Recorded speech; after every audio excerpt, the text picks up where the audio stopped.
Untamed is going to be untamed. It's going to be a little crazy. I want to talk to my people. I want to talk to my brothers and sisters. We can have grace and humility in how we interact with other people. Oh, hot dog, look at you. And nobody talked about what's really happening. And let's have conversations about what truth is.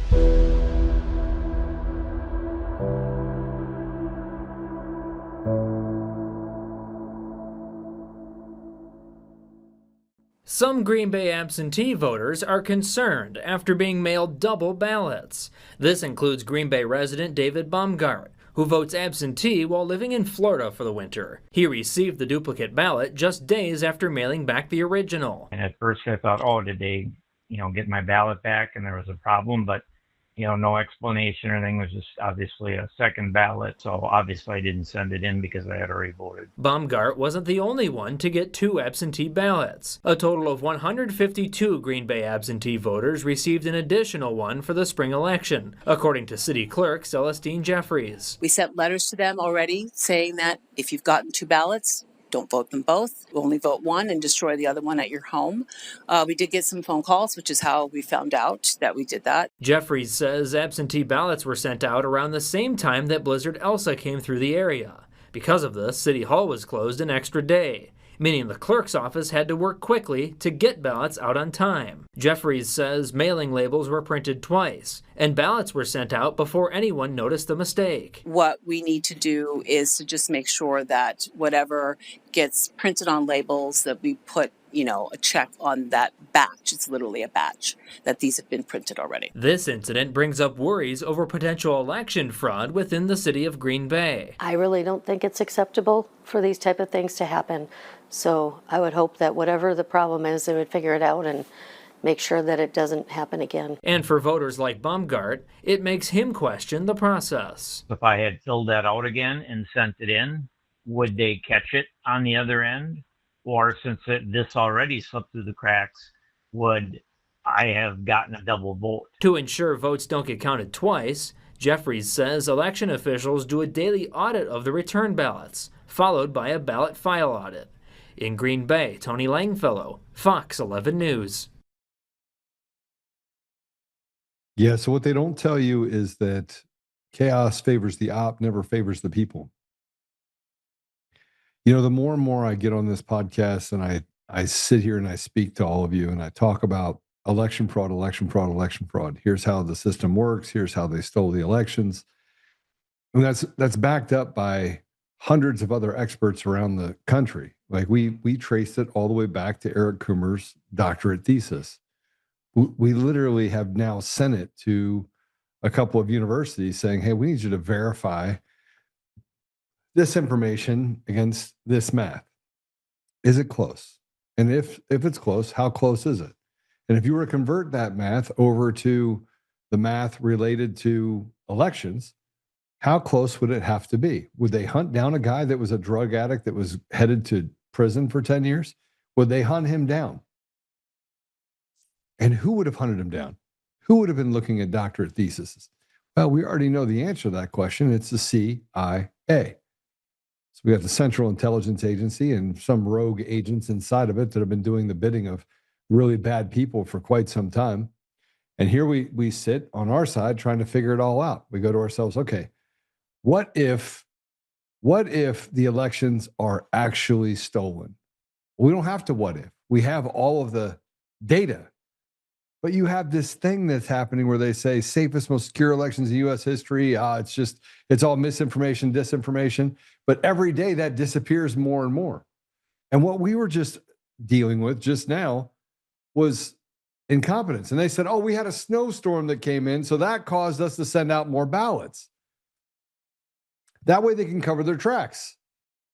And you say, well, Joe, not everything is nefarious. Well, not everything that they're doing would not be considered nefarious. It just wouldn't.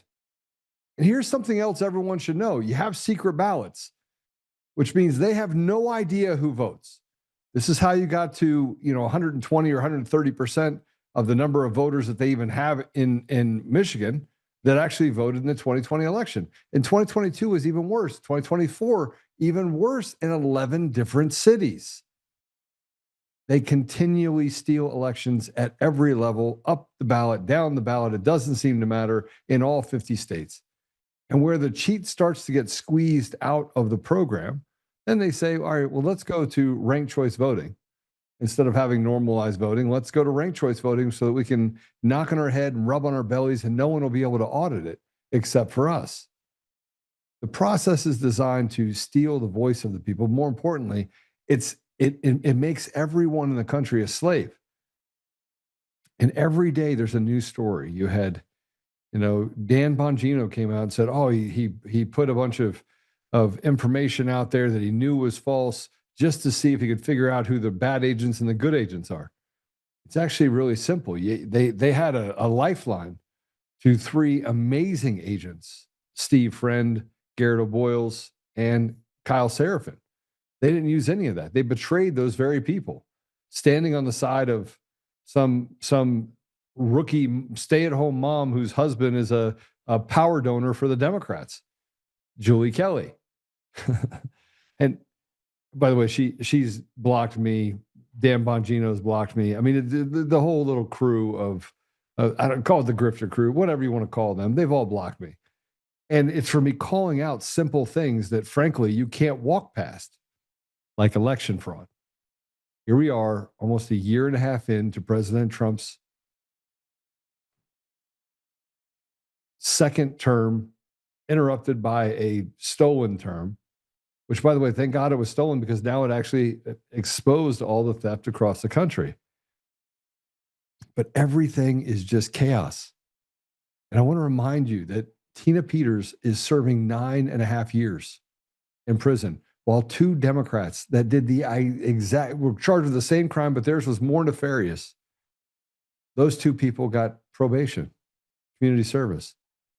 9.5 years for the woman that actually was able to write 4 reports and show us very clearly how they stole elections. The fact that those 4 reports are not in the middle of a DOJ indictment of everyone that worked for Dominion voting systems by itself shows you that the process inside of our government is so rife with corruption and so disgustingly rotted out that there's not much left of it.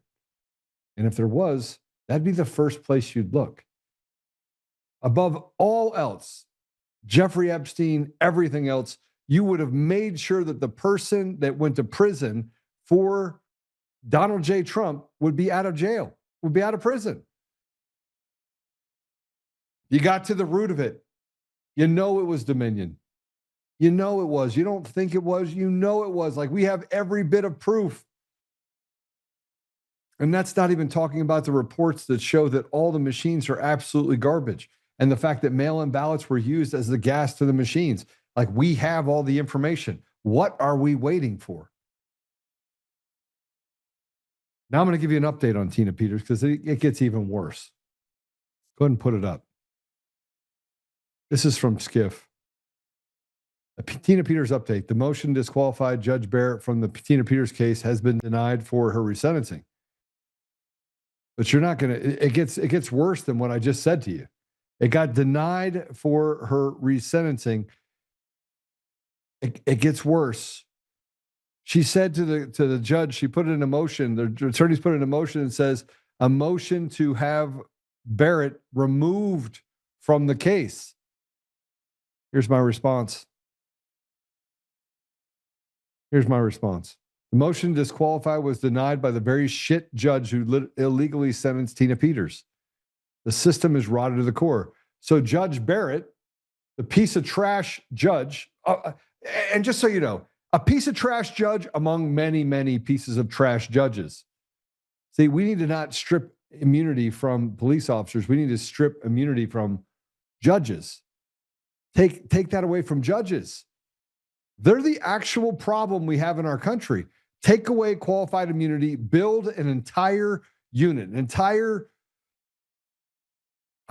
judgeship based on just people from the community that does not allow for procedure to overwrite fact, which is in essence how these people try to get away from something. They don't like the way a trial is going. They'll sua sponte it and go back and rewrite a motion. And this happens on nearly every case.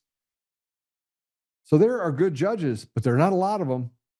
Most of them are like this person, Judge Barrett, who said, "Hey, listen, I may have been angry when I did this, but it was because I heard stuff in the case. But I can be impartial, even though he wasn't impartial when he sentenced her." This is how ridiculous the entire process is. We don't live in a country that is run by laws. We live in a country that is completely off the rails. And frankly, they can murder Charlie Kirk. They can take shots at President Trump. They can do whatever they want. You have radical leftists that just willy-nilly make up laws, and we got to follow them. And frankly, most of our country has had enough. But we find ourselves in this same place, having to negotiate with the devil itself. We can see what the problem is. The matter is, are we willing to do something about it? And then they'll be like, well, you have another insurrection. It's not an insurrection. The system is completely rotten to the core. There's nothing left of it.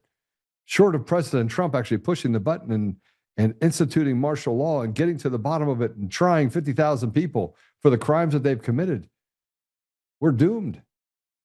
And we're not just doomed from the perspective of just you and I are doomed. Everyone's doomed.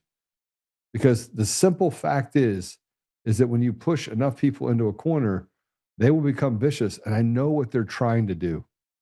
I know what they're trying to do. They're trying to drive us to a place where we fight each other.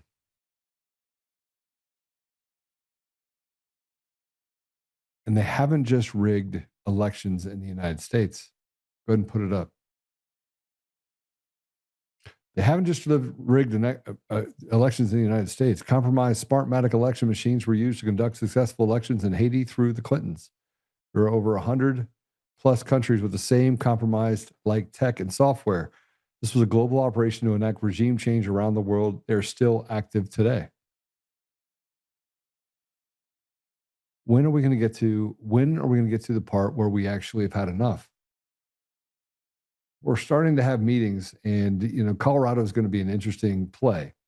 The reason why I took on the office of going after the state office for the state chair for the Republican Party is I believe that we can win the entire state for Republicans. But it doesn't help to do that if it's business as usual, and we have congressmen that go to Congress and they do nothing but take the APAC, whatever they want. We have organizations around the country that have treated the people as if they were plebes and just serfs, slaves. And it continues to grow every day. And they double down on it. And we can see it, taste it, smell it on both sides of the aisle. I think we can take back everything in Colorado, but then are we going to get right back to the same place where we betray the people just like we did in 2024? Where John Thune has stood in the way of passing the SAVE Act, won't adequately fund the Secret Service, and has put the president in harm's way more times than I can count while saying that he's in the corner for Team Trump, but he's not. And MAGA has become, I don't even know, it's become a shell of its former self, almost like the Tea Party. That we finally get to a place where we can rise up and take care and do good by the people, but that never happens. And then I want you to listen to what Nancy Mace has to say and how she speaks of fellow Republicans. It's just unbelievable. Go ahead and play. Congresswoman, where do we stand on the investigation into Ilhan Omar? Obviously, there's some, questions regarding her citizenship. She's been referred to the Ethics Committee. Can we trust the Ethics Committee to actually be ethical and do the right thing? Well, what's happened so far? Like, really, I think the remark is always let the process play out.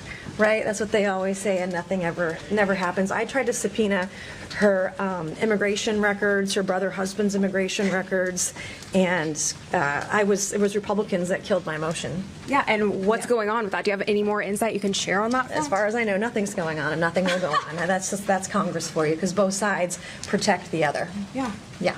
Thank you very much. Appreciate it. Both sides protect the other. Both sides. The system, show me a whistleblower, show me someone that's come forward to bring information about anything that hasn't been treated like a pariah. that hasn't gotten attacked by both sides of the aisle, the side that's supposed to stand up for them and the side that vehemently opposes them. Doesn't matter where you turn, the enemies will come out of the woodwork. They will call you everything and say that you're not a conservative. And here's Ilhan Omar. This sewer rat knows so little about our country and so little about any country for that matter, that she had this to say about World War II. The last time the Alien Enemies Act was invoked, it was used to detain and deport German, Japanese, Italian immigrants during World War XI.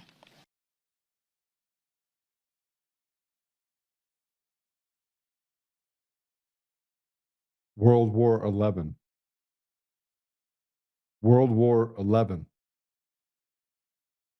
You know, they say that Somalis have an IQ in the double digits if you're lucky.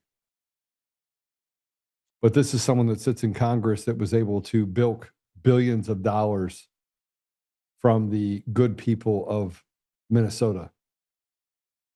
World War XI. See, I'm old enough to know what happened in World War II and what the implications are of World War II. And this sewer rat, let's call her what she is, comes over here to this country, tells us we're all racists, steals money from the American people, sends it back to her country, tells everyone that she's actually a Somali, she's not an American. She infiltrated every part of our society. We've let it happen. And we finally push back and say, no, we haven't had enough.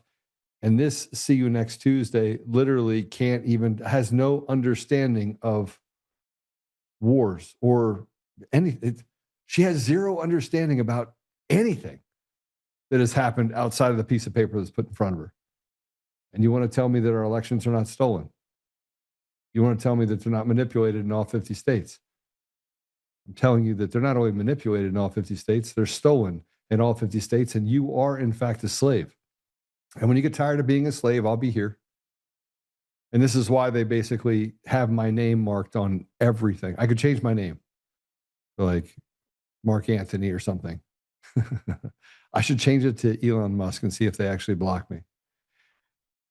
Well, we're going to have a conversation with Rich Guggenheim, who's, by the way, running for Colorado's 25th state Senate District 25 in the state of Colorado. He's a Colorado native. I've had him on before. He got blasted working for the government. He has a PhD in molecular pathology. He's been in public service. He was a former state master gardener program director and legislative program administrator from the Colorado Department of Agriculture, where he basically they went after him. He is a super good dude. Like, everyone calls me and they're like, hey, do you know Rich? I'm like, absolutely. Dude is amazing. And he's super smart. He also started out doing podcasts before I did, back when Moby Dick was a minnow. He's been a constitutional advocate. He's a staunch defender of the First Amendment. And he has also worked on child and parental rights. So he was a legislative director for Gays Against Groomers. And he advocated at the White House and at federal levels for protecting children and the integrity of Title IX. He is a whistleblower and he is a reformer, and he has stood on those grounds, and it's cost him dearly. And so with that said, Rich, welcome to the show. Thanks for having me, Joe. Well, we got a lot going on. I want to play this if I can really quick, because we have you talked about a second disciplinary hearing against you for exposing them using federal dollars to fund DEI. And you are probably the most driven, morally and ethically driven person that I've met. Like, you are straight down. It's like, it's black or white. If it's over here, you can't do it. If it's over here, you can do it.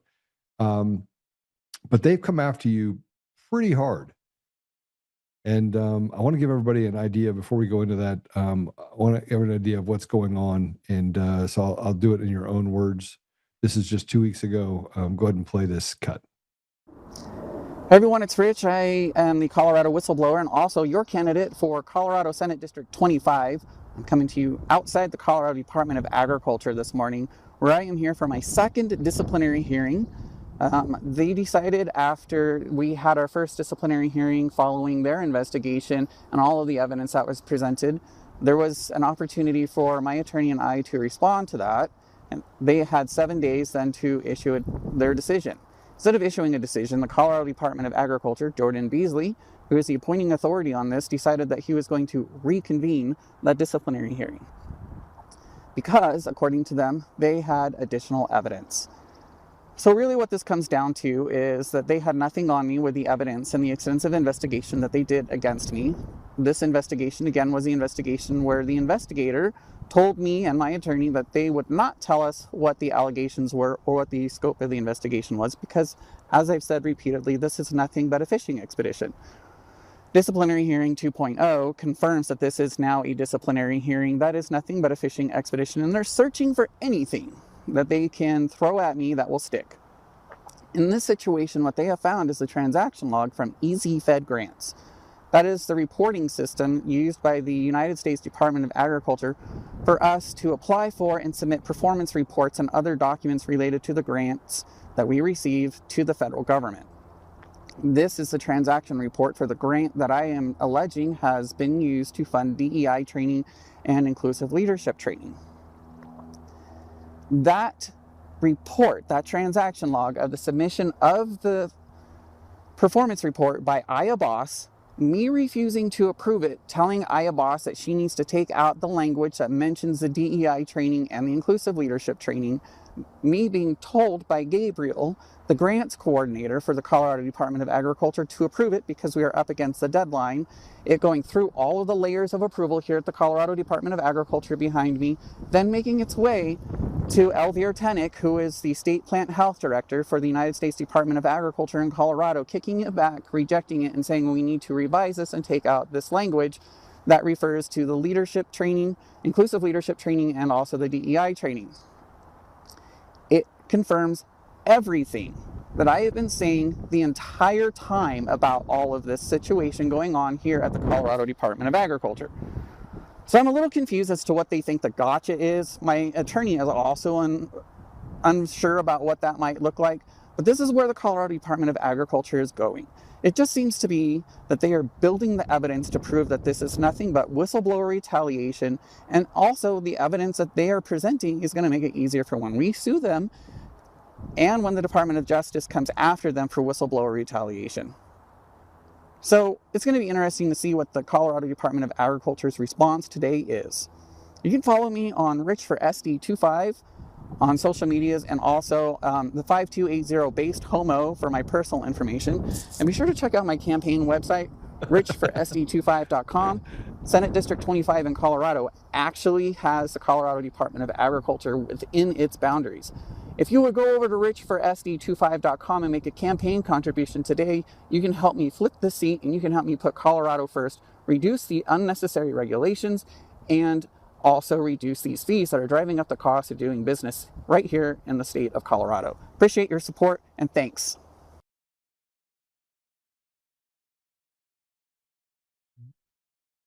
Has there ever been a history of a whistleblower that has not been retaliated against, that it's gone well for? No.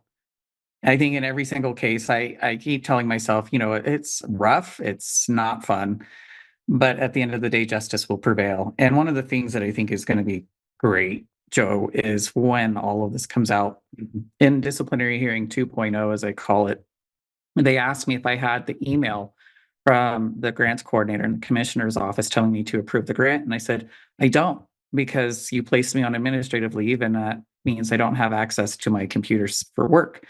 And I said, however, I requested it twice in a Cora request, and you did not give it to me. So if you can provide that evidence to me, I would love to have it so that I can turn around and show that the state of Colorado's Department of Agriculture is not complying with Cora requests, and they are withholding information that the public has a right to see.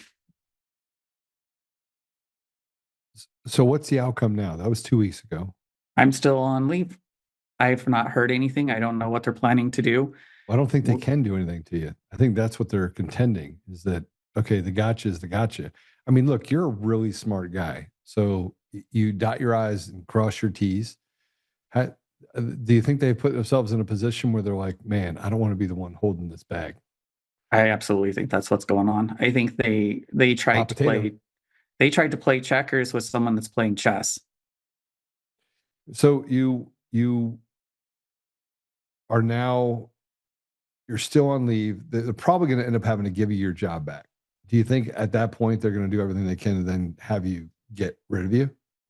I think that's actually going to be very likely what happens. However, I also think that they know that they're on notice. I am not afraid to blow this up in the media, and they also know that I'm running for Senate, the state Senate, and if I get into the state Senate, I absolutely intend to blow this up in smart hearing committees and expose the fraud, the abuse, the waste, and the fact that they're flagrantly violating laws in the state of Colorado. Cora is just one of them. Whistleblower retaliation is another one. Well, let's talk about the Cora. Let's talk about the Cora one really quick. Whistleblower retaliation. Man, I felt the sharp stick of that with Eric Coomer.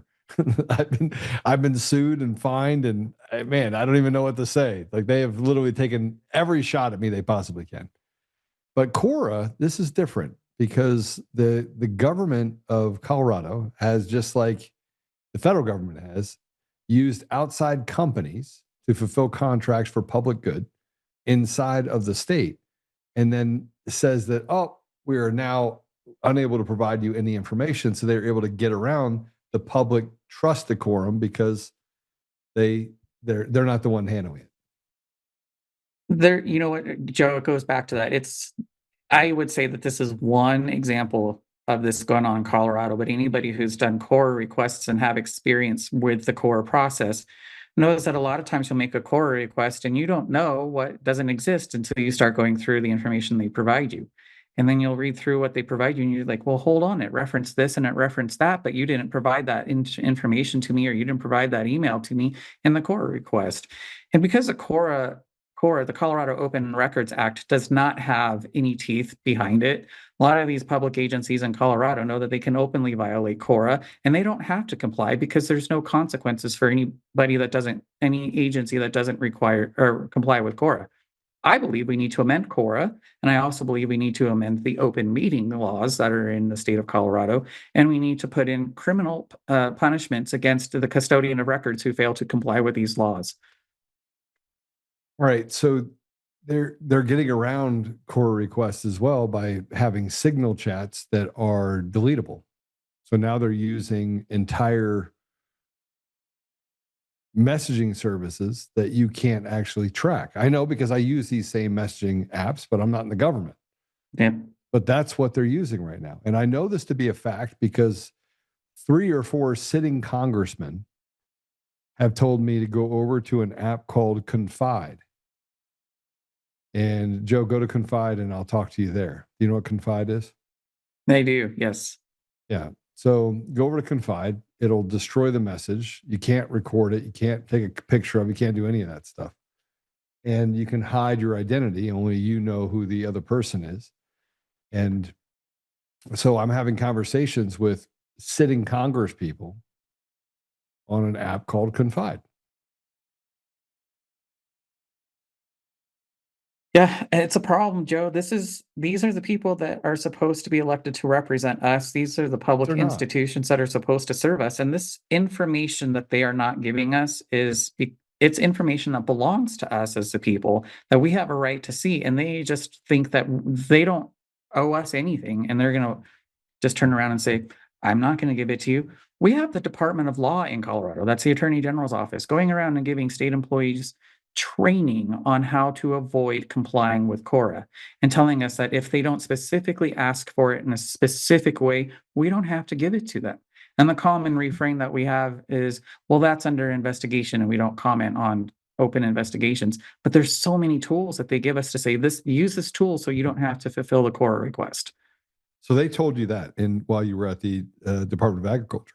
They give all of us training on that. Even the admins, because we get so many Cora requests. So I want you to say it again. They tell So us, they they're train us how to get around complying with CORA requests. This is coming out of the Attorney General's office at the Department of Law. so you have the Department of Law inside the state of Colorado that wants to treat the American people inside the state of Colorado, Coloradans, like basic serfs and slaves. That's what you're saying. Exactly. I mean, call it whatever you want. Is there another word we could use to describe the people as they're being treated by these people? It is, it's almost like we see these No Kings protests happening, and yet the Democrats in Colorado and all of these people that the governor has appointed and are in all of these positions appointment in all of the branches of the executive branch, they just think that we don't matter. We're just the people and we can just go away. And if we don't like the way we're treated, go pound sand. So it's actually not of the people, for the people, by the people. No. It's of a select people, for those select people, and to hell with the rest of the people. And it's all in who you know. We have such a degree of nepotism in the state government. It's disgusting. Sorry, I'm gonna put this up real quick. Slaves. That is all you are.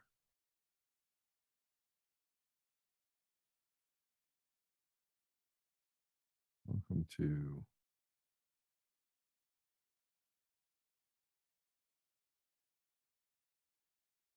that should get people mad. Sorry, I had to put that up real quick. What we really need, Joe, is to get people who have been doing CORA requests and are aware of the fact that these agencies don't care about complying with CORA, and they'll give you what they think you should have, not what you ask for. And we need to get to. So why would people not want to give up that information? They're hiding something. And I think in the case of this email, they're hiding a lot all the time if they're having people constantly do that. Exactly. That's the thing. They don't want the public knowing. And that is one of the reasons that I keep saying we got to get more people to do these CORA requests, do the homework. And when you see that there's pieces of the puzzle that are missing in those CORA requests, I actually sent an email back to the Colorado Department of Agriculture and the custodian of records. And I'm like, I spent $450 of my own money on this CORA request, and this is all you gave me. You gave me nothing more than my own emails. Where's the rest of it? And so then they said, oh, oops, we didn't give you everything. And 2 weeks later, they're like, here's more responsive documents. Okay, so help me with this really quick. You're saying that you went in to get a CORA and you actually knew what information existed. Yeah, because I was anyway, just to see how the CORA would go. Exactly. So you basically trolled the CORA process to make sure you could get the information you needed, just to show that the system is absolutely corrupt to the core. I did an audit and it showed exactly what I suspected it would, and that as someone on the inside, I know what exists. And so when I did the audit and got back what I got back, I knew that they hadn't completed the request and they had not fulfilled all of the information I requested, even after I spent $450. Well, why would it be $450 if it just gave you back your emails? They said that it was an extensive request and that request was going to take 11 hours to compile. And so they charge you by the hour. Shouldn't it be free? I think so. I mean, shouldn't you? I mean, I have to comply with subpoenas as a person. I don't get paid to do that. Right? I mean, if you get a subpoena at a court, you have to give them over your information, however long it takes, you have to do it. Well, and the way I look at it, Joe, when you're asking a public agency for public information from a public servant that is already being paid out of public funds, that should be part of their job. Your job is to make sure that you have all of your ducks in a row, and that includes all of the records that you're responsible for maintaining, so that when you get a CORA request, you just send it out. And this, Joe, is so easy. It was emails, and we use Google for our email system at the state of Colorado. I do not know how it would have been so difficult to go into the search bar in Google and type out who the recipient or who the sender was or what the subject line was, that it took 11 hours worth of work to comply with an email search that cost me $450. It actually doesn't, because there's a thing called a vault. Right. And you go into the vault system on the back end of Google and you put in those search terms and it'll spit out everything. And then you just put the download button and it downloads them into a file. It takes less than 20 minutes. Yeah, I agree. And the thing is, even if it is a very extensive case where it's going to take a lot of time, that public servant is already being paid by the people, and that should be part of the job. It should not be another Well, they're not situation going to work where extra hours, right? Well, not after 4:00 in the afternoon. So you're just subsidizing the hours that they're already working because they can't work more hours. Well, they're getting paid more than their hourly paid. Yeah, and I just don't think that's right. I see that as our state agencies are double dipping. Well, they are, because they want to make the punishment for the people. They want to punish people as a deterrent to say, look, if you give us money, we might not even give you what you want. But if you give us money, we'll go ahead and we'll give you this information. We'll give you what we think you should have. Yeah. I mean, look, Rich, we've gotten to the place now where there's the government in Colorado does not work. Nothing works. Criminals are let out on the street. You lose your job for standing up because you don't want DEI, which President Trump said he got rid of. So you whistle blew on that. They can't find anything wrong with that. You've been on my show twice. The last show that we did, I think like 300,000 people watched it when you were inside my studio. I mean, they're and they know it, and they're pissed off at you because you got your story out, and now you're running for office. At the same time all this is going on, you've also took a First Amendment challenge all the way to the 10th Circuit of Appeals regarding legislative decorum rules. By the way, how's that going? Well, that's exciting. That last Friday, I found out we're going to be filing our writ of cert for that to be heard by the United States Supreme Court. And if the United States Supreme Court takes it, and I hope they do, I totally think this is another case of the Colorado legislature losing in the United States Supreme Court. They have a worse winning streak, a losing streak, however you want to look at it, than the Colorado Rockies at this point. They're going to be 10-0. And I just think that this is insane. And the problem that you can see right now with 0-10. 0 wins. Yeah. They're just batting. This is, maybe we should set up T-ball for the legislators. I think you could possibly do that, and they would probably play it, right? But you'd have to get them, special shoes. Yeah, we'd have to probably make sure that it's also inclusive for all of the different all populations. The The people who are not sure what gender they are.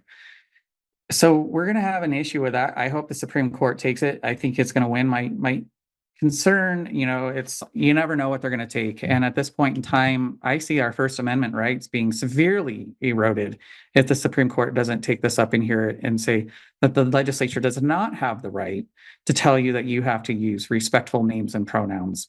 This is the people's house. I should be able to walk into the people's house and say whatever the heck I want to say. And I don't care who it offends.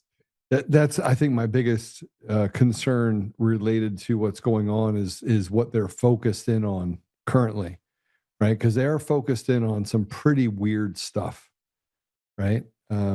From letting sex offenders walk free if you don't rape more than 3 children. I think we talked about this last time on the podcast.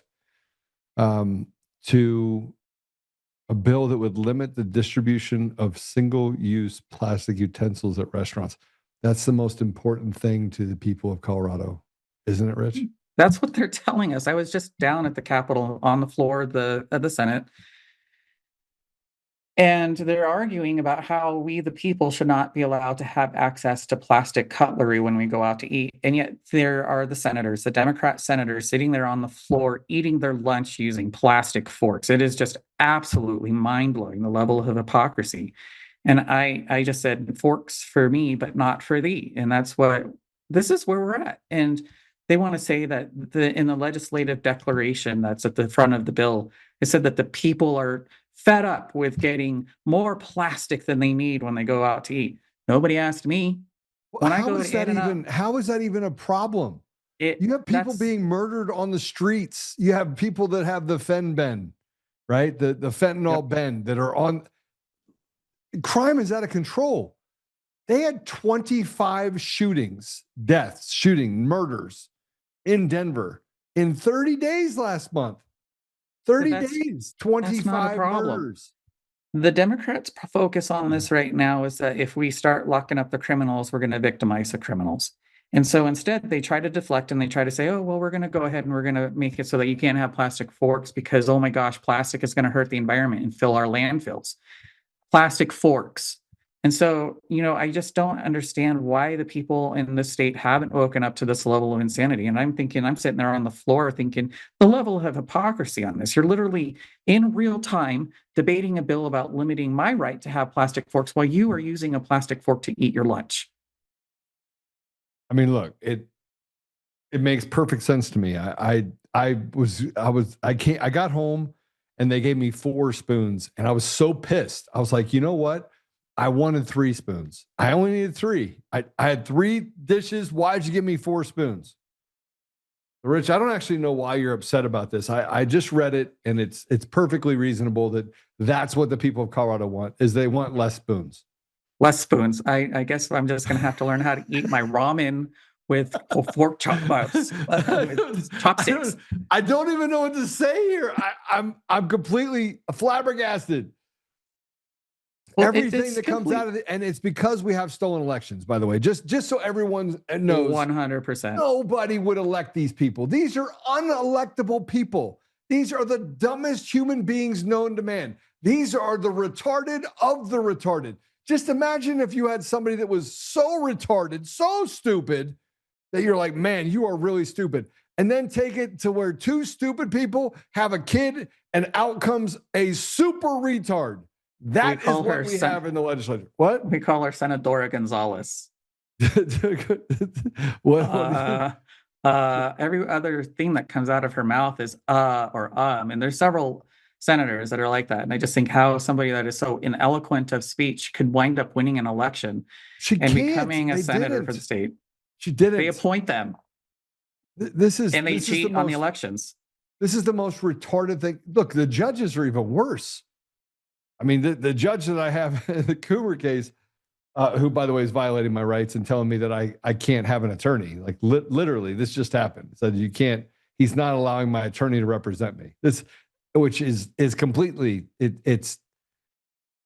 I don't even know what to say about it. It's the craziest thing. And we're appealing it. We'll end up appealing it and winning. But what they're doing right now in the state of Colorado is turning it into the biggest circus. And I don't know how it's going to end. But the more and more people, I have a sitting judge that wants to come forward. I'm trying to figure out how to have that sitting judge come in where nobody would know who the judge is. And I have other previous judges coming in as well. And now I have ex-DAs and I've got attorneys that are all coming forward and saying that, Joe, the Colorado judiciary it's gross. Like it's so bad and it's so disgustingly corrupt that they don't even see the sitting judge. The sitting judge does not see a way out of this without cleaning off the bench. You talked about legislative immunity. We've talked about that before. You and I have. I think we also need to remove that immunity for our judges.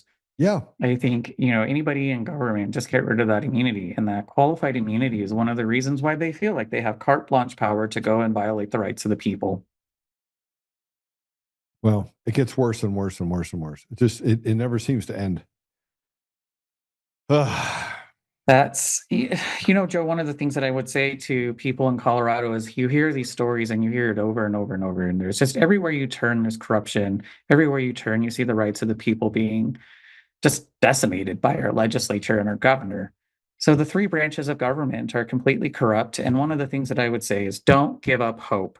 This midterm election is going to be so important for us. We need people to get in there. I say donate. I say volunteer, knock the doors, make those texts, send out those calls, have those conversations with your neighbors, get involved and vote, damn it. We've heard that before, vote. And it is so mind blowing to me that we have all of these Republicans who won't even get up off their butt and get off their couch and go fill out a ballot that is literally hand delivered to you for most parts of the state of Colorado. That's got to go away too. We've got to get away from mail-in ballots completely. I agree. I think we need same day ballots and I think we need paper ballots and I think we need in-person voting. And with an ID. I don't know. I'm not a woman, I guess I can't figure out how to get my birth certificate to get a driver's license. Nobody that's has what they. problems with this. They think black people can't use cell phones, and they think women can't actually go get their driver's license and stuff to reflect the new name. I don't even have a word for it. Here's the thing that you can do. You can sit outside the thing and be like, click, here's another voter, click, another voter, click, another voter. And you can have counters tell you how many people walked in to vote at a precinct. Click, click, click, click. All right, we had 20,000 people or 2,000 people came in. Click, click, click, click, click, click. 2,000 people gave their IDs. Boom, away you go. How hard is this? It's not hard to have safe and secure elections. It's not. Nope. But, we have a problem. It's absurd. The stupid is running things. It is stupid. And I don't know that I see, until we get the right people in place at the Secretary of State's office and we go that route. And I think I'm very frustrated with John Thune. We've got to pass the SAVE Act. I don't understand why that's He's a traitor. So difficult to do. Until we do that, we're never going to have a safe, secure election in our country. And, all of these people on the Democrats are saying, we've got to protect democracy. And then you got all the Republicans that are saying we've got to secure our elections. And neither side are doing it. And as Congresswoman May said, each side is protecting the other side. And that's got to absolutely stop. You don't work for each other. You work for the American people. What's it going to take, Rich? You think we're going to go to war? I wouldn't be surprised at this point in time. I look at what's going on with another assassination attempt on the sitting president of the United States, and I think that is exactly what they're gunning for. Pardon the pun, but I think they want us to fight each other, and we got to fight the government, not each other. Yeah, no, I totally agree with you. All right, so I gotta talk about a few other things because I have time. Do you have time? You have time for me to talk about a few of these things? Of course. Okay, so I love talking to you because you're super smart. And what you just said, it just reminds me of the fact that you actually see past you're always playing chess. And I remember when I first met you, you were this is when you were a legislative director for Gays Against Groomers. And one of the conversations that I had with you, and I was like, hey, so you don't have kids? And you're like, no, it doesn't mean that I can't stand up for kids. And I was like, yeah. I was like, yes. And they were basically trying to mule the gay and lesbian environment. And by the way, they've hijacked that too, just so you know. Now it's I don't even know what, WTF. What'd you call it? LGB, OMG, WTF plus. Yeah. And you said it's just not right that you're able to groom children and doing these things inside the schools. And your biggest fear is that kids would have to go through something that would change the trajectory of their life. And I remember talking to you and being like, this guy is, man, he gets it. What drives you? What drove you to get involved in the Gays Against Groomers? And why was there this big push inside of the I call it the sensible gay community in order to stand up against this stuff? Well, at the end of the day, I'll say this. I was probably that child when I was little who, if I was born today, they would say, oh, he is transgender. And, the way they manipulate parents nowadays into going along with that, I would have been rushed off to the gender clinic and put on puberty blockers and cross-sex hormones, and my own life would have been destroyed. Yeah. And I think it would have been your choices. There would have been somebody else's choices on you. That's exactly what this comes down to, Joe. This is not a child saying, I want to go to the hospital and have my body mutilated, and I want to be sterilized, and I want to have all of these chemicals pumped into my body. This is an adult making that decision on many cases on behalf of the parent, and on many cases, definitely on behalf of the child. And I said this. I said, if you think that the LGBTIQA plus community and all of the lobbyists and powerful groups that are in this, like One Colorado, the Human Rights Campaign, the Trevor Project, are going to stop when they have convinced you that a child can consent to sex change operations and mutilation and sterilization, you're wrong. They won't stop there. And we just saw in California, State Senator Anthony Weiner has supported and introduced legislation that would make it so that children can now consent to having oral and anal sex with an adult. So I told you they weren't going to stop, and this is exactly what they're doing. Is now they're trying to convince you that children can, in fact, consent to having sex, and that's absolutely disgusting. This is where I went back to at the very beginning. It is about protecting childhood innocence. And this is a huge step in that direction. And at the end of the day, that child who goes through this gender ideology stuff and winds up on these prescription drugs and winds up having these surgeries, we have robbed that child not only of their future, but their freedom and their liberty to grow up and become happy, healthy adults. All right. So how do we stop it? How do we stop this? First of all, they're not even admitting they're doing it, but they're doing it. Like everyone knows it. The parents know it. 20% of the kids are now in homeschool environments because the parents know. So how do we stop it? And we just keep short of getting 75, 100, 200 men to stand outside the school and take the name and addresses of every teacher that's in there that has a pride flag.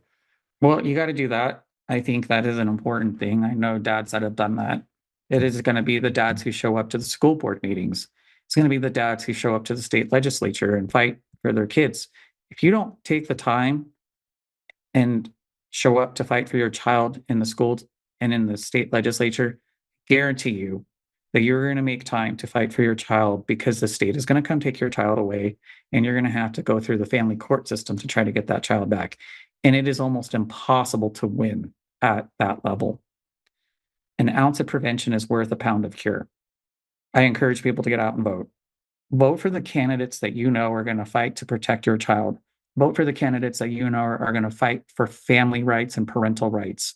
Vote for the candidates that are going to stand up to this kind of insanity and say, we aren't going to listen to the LGBTIQA lobby. We aren't going to listen to the teachers' unions. We aren't going to listen to the medical industry, because they're all the ones that are profiting off of this. We're going to shut them down. We're going to put them in their place. And we're going to say, we're going to protect families. We're going to protect children. We're going to protect girls and their rights. And we're going to protect sex-based rights for girls on the courts, on the fields, in the bathrooms, in the showers, and in the locker rooms. This is where we have to stand up. And I'm so tired of the men.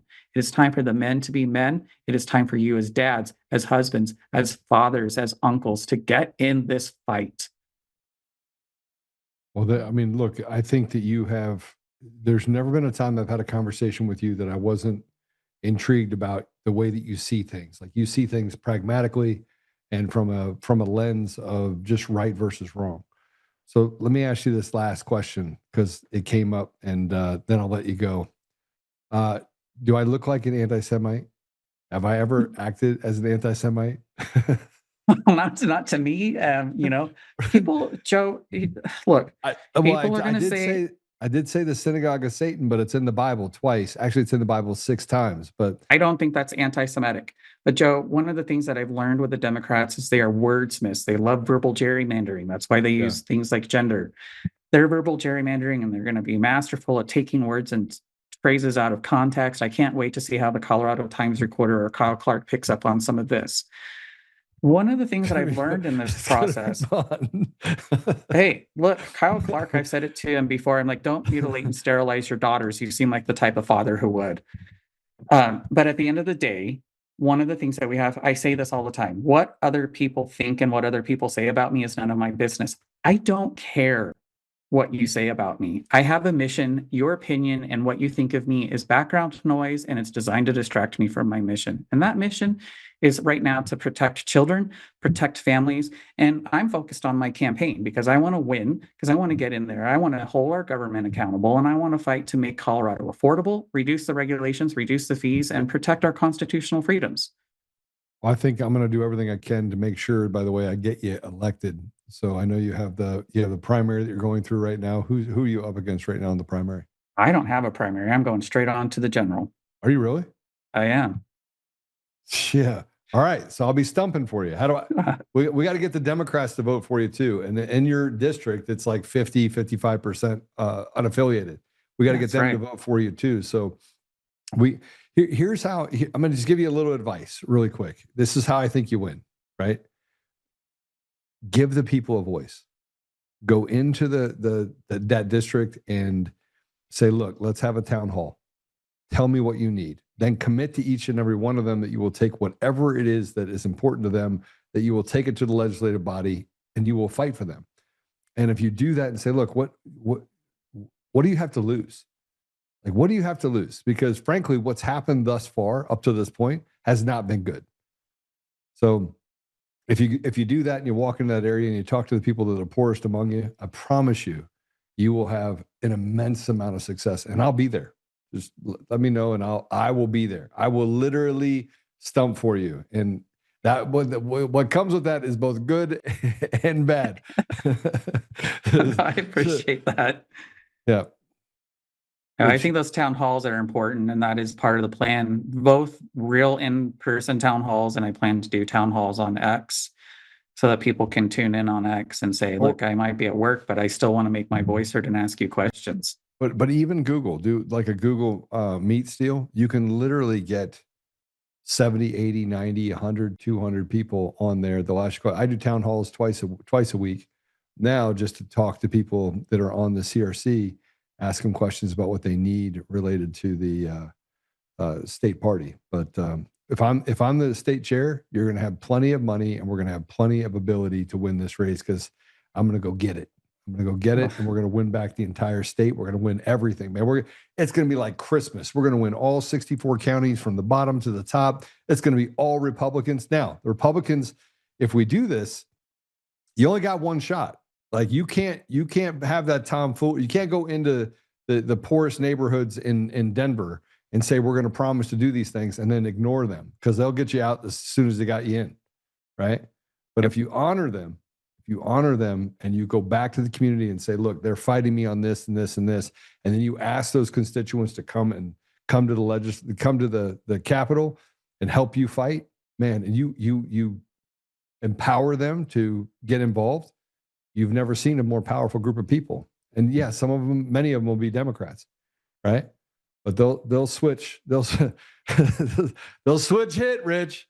Joe, I've already seen it happen. I had a conversation the other day with she is a San Francisco Democrat lesbian, and she called me up and said, I saw one of the posts that you made in your stance on this issue. And she said, I want you to know I support you. I'm going to get all of my lesbian friends to support you also. And so I think when you just say, look, my job is to represent the people, and I can't do that if I'm not willing to listen to you. And as a woman, I want you to know that I know what a woman is, and I'm going to fight like hell to protect your rights as a woman. Yeah. Awesome. Rich, thanks, brother. Thanks for coming on. How do people find you, and how do they support you? My campaign website, Rich4, it's spelled out FORSD25.com. And on social medias, SD25.com, except for Threads. They just suspended my account. What? Don't know why. Yeah, I don't know. I have no idea why it was suspended. I literally had 3 posts on there since I created the campaign, so they suspended me. So it is what it is. You do have to go in and register. So there is a registration process for political campaigns. All the rest of them are fine, and it's Threads is connected through Instagram, but they're all fine. Just put a thing out for Instagram. I can show you how to do it. I appreciate the insight. All right. Rich, thanks, brother. Appreciate you very much, and I'll support you. I have to support a lot of people, so I'm probably not gonna max out for you, but I definitely will send you a donation. Well, I do appreciate that. Thank you. All right. Thanks, brother. Appreciate you. Take care. Bye. All right, we're gonna switch gears now. By the way, Rich, man, he's a good dude. He's a really good dude, and he went to ask for the endorsement. He has my endorsement, by the way. I didn't get to say it while he was on here, but Rich, if you're listening, you have my endorsement, and I will make sure that I do everything I can to get you elected. Now, we're going to switch gears a little bit, because I want to work the problem. And John got kicked out of a city council meeting in Philly. Everyone knows my past, right? I sold drugs when I was 16. I'm from an interracial family. I grew up on the East Coast. My brother was murdered by a police officer in 2017. I mean, the whole thing. And my brothers hated the police. FTP was literally tattooed on my brother's arm.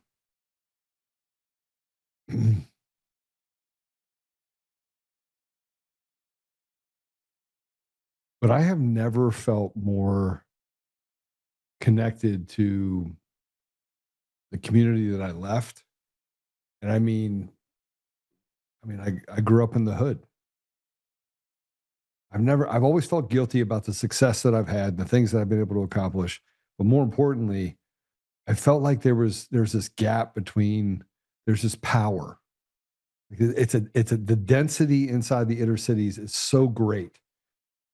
And there's this power that can come that we don't even realize how much power we have. And the only time we actually see the power we have as people, if we set aside economics, right? Yeah, so I can go, so they can't go buy whatever they want in those environments. And yet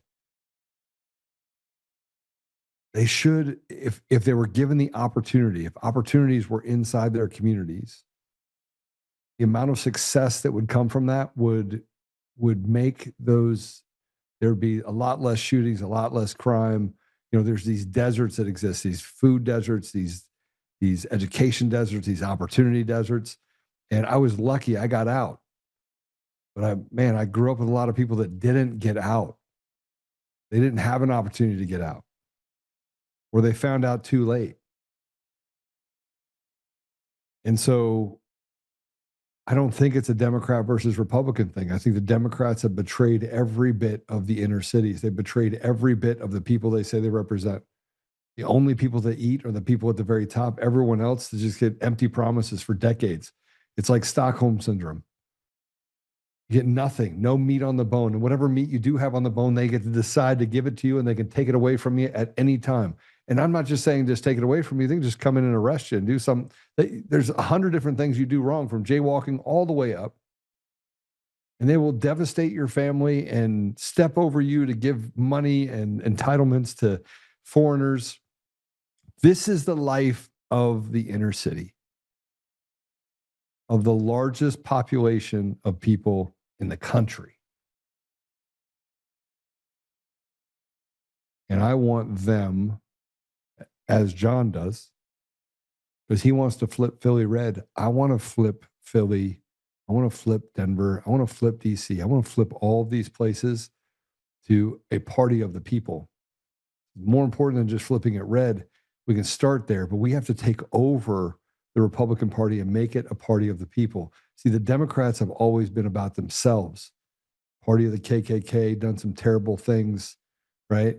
It's been able to survive that with, Margaret Sanger, somewhere in the middle of all this, was allowed to walk in and fool the communities in the inner city, fool mostly black and brown people, mostly black people. Black people are the most betrayed people in the country. And I'm sorry, by other black people and white people, white liberal women mostly, but betrayed and told, hey, go genocide an entire generation. We want you to kill all your babies, and we're going to tell you it's a right. They were smart enough to see that it's not a right, but hungry enough to see that they didn't have much of a choice.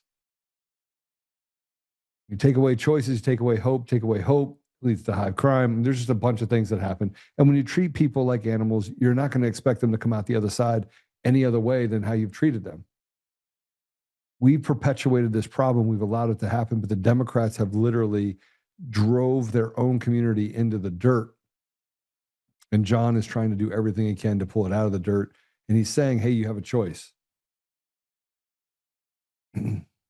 So the next hour is devoted to John. And I wasn't going to go 2 hours, but today I am.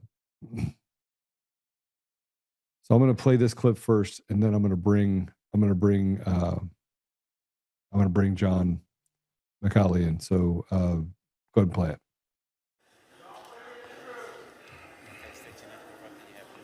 Good morning, everyone. My name is John Allante McAuley. I'm with a grassroots organization called Flip Philly Red. We're here to offer you something different because you've been voting Democrat for the mayor's office for the past 70 years. In regard to these ICE out bills, they have statistics coming out of the country of Sweden that says because of their open border policies, that 1 out of every 4 women can be expected to be raped. These are things that I think as city council make it difficult for ICE to find. Listen up, everyone. I need time back Listen on the up. clock. Listen up. Listen I need up. my minute back. Listen up. No, I need my minute back. No. They Listen interrupted up. me. I need my minute back. Excuse me, sir. I'm actually running this, so let me handle this how. Let me handle this how I need to handle this. Thank you. You know what, then? Call on the next speaker, please. How you gonna do that? Call on the next speaker, please. Stephen Bronskill. Call on the next speaker. Stephen Bronskill. I believe in the right of freedom of speech, but not disrespect. Not disrespect, sir. Please call on the next speaker. Stephen Bronskill. Lisa Volta Zaloom, David Alexander Jenkins, Jackie Zaneri, Lynn Landis, and Robert R. Thank you very much. Please call the next speaker. Now let that run viral.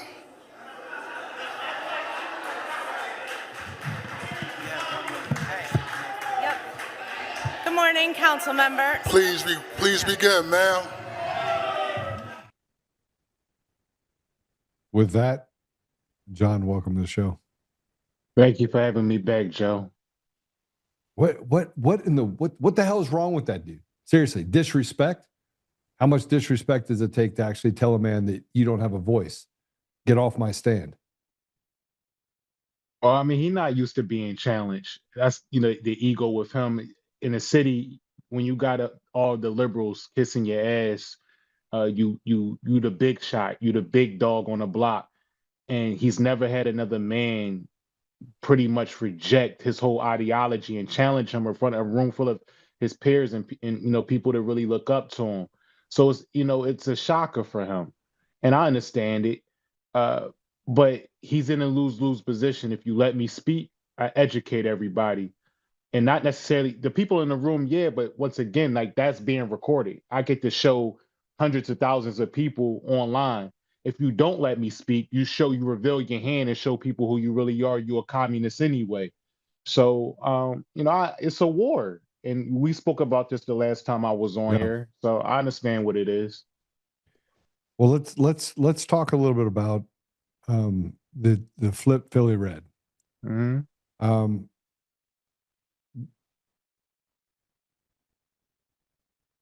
Philly is in a bad place.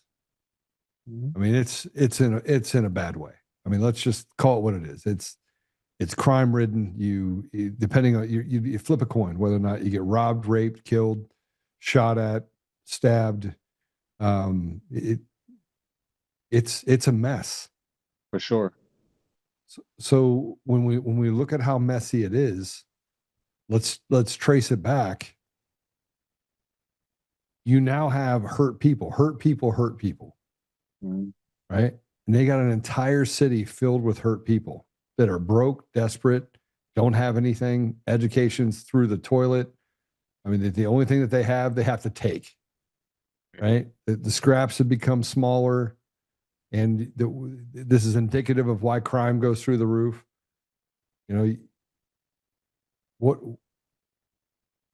So much I want to say that I'm not going to say, but I have to be careful because I'll get blocked from my own channel, my own website. Right, I understand. So, we did a flag wave yesterday, voter registration town hall. You've seen some of the content over the last 24 hours. We had Chicago Flips Red, who first started going viral. They came to the city to help support us. So shout outs to Danielle and Zoe for coming through. This is the first time I actually met them in person. We did some Zoom calls a month or two ago for the first time. But to give you an example, right? Because we was in North Philadelphia, and you just said, minutes ago that it's not just about flipping it red, and I 100% agree, because you have your establishment Republicans who have not made any effort to save Philadelphia, fight for Philadelphia. And so it's not just one party. We call it the uniparty. It's been the Democrats as well. But it's also been the Republicans. And so, yes, we're trying to take over the party, this new coalition that President Trump, it started, I guess, before him, but he was, the catalyst. He was the guy who said, he's going to make the party in his image. And so it was a black woman out there, and 92% of them voted for Kamala Harris in 2024. And so, right, so it was one black woman that was out there at the event. I don't know how she, whether she just was, I think she lived in the neighborhood. And so she was out there listening to us speak at the town hall. She gave us an open air. She saw us waving our flags, American flags, Trump flags. We had our Flip Philly red gear on and our Big Ten up. And so she wasn't off put by it. She wanted to hear what we had to say. She was thinking for herself is what I'm getting at. And so she ended up grabbing a flag herself in the middle of the event, and she's standing there on Broad Street in North Philadelphia waving a flag with us, right? And so she liked what she was hearing. That's the thing, I don't know if it was her mom or her auntie who came during the event at some point, saw her, made her put the flag down, gripped her up by the arm, and dragged her off. And she started fussing at her going down the street and told her, "We are Democrats." And this is in a poor neighborhood in Philadelphia. And the anger that she had at her daughter for thinking for herself is you could tell why the city is the way it is because auntie and mama is ignorant. And a lot of the men, they're ignorant as well. And they want to remain that way. They want to fight for their poverty. So when you got the Democrats' message is, lack of resources, which is BS, because we always ask, where does the money go? If the Philadelphia School District is facing a $300 million deficit right now. Well, they gave us a soda tax, a sugar tax for that a few years ago. And they said that was going to go to pre-K and that was going to go to the schools. They just had a budget hearing not too long ago that's explained where the money went. That money did not go to the schools. The majority of that money went to parks and recreations.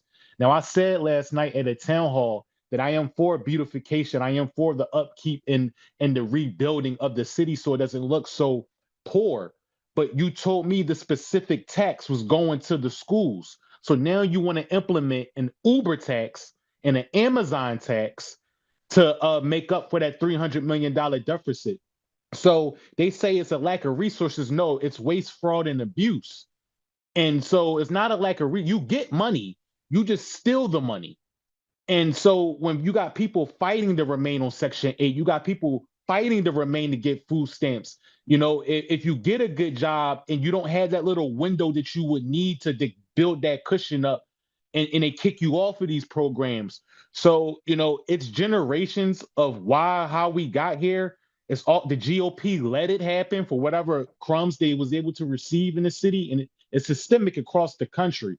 So it's not just it's not just about flipping it red. It's about flipping it red for one, because this culture and these policies will give you a better chance of quality of life.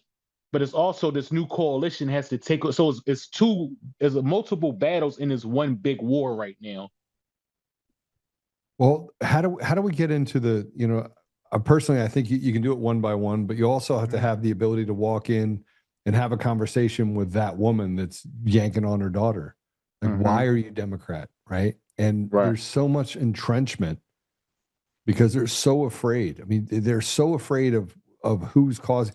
They were told that stab that they got that's still stuck in them, it's a piece of, they broke it off. Right. And it's infected, and they think that it's the Republicans 2 districts over that did it to them. When in actuality, it's the people that say that they're there to help them that have actually done it for them and done it to them, right? So what's, John, how do you think, and this is us working the problem, how do we get to a place where we can have conversations, sensible conversations? Because I had one with 300 people, Democrats in Aurora, and they wanted to eat me like a meat sandwich. And by the end of it, they asked me if I'd become a Democrat. I was like, why would I become a Democrat? I'm trying to tell you why not to be a Democrat. Right. Let's come to the Republican side. So the battle is, like I said, it's multiple angles to hit this conversation. You said we work in a problem. I told everybody last night when I started the town hall yesterday, I said, I like President Trump because if you look at what the Democrats doing, they're not even here in Philadelphia. I don't know what I think they're doing this across the country too. Whoever's campaigning right now and for next year, they're not even saying that the Democrats are not campaigning against their opponent. They're campaigning against President Trump. That is their whole entire platform.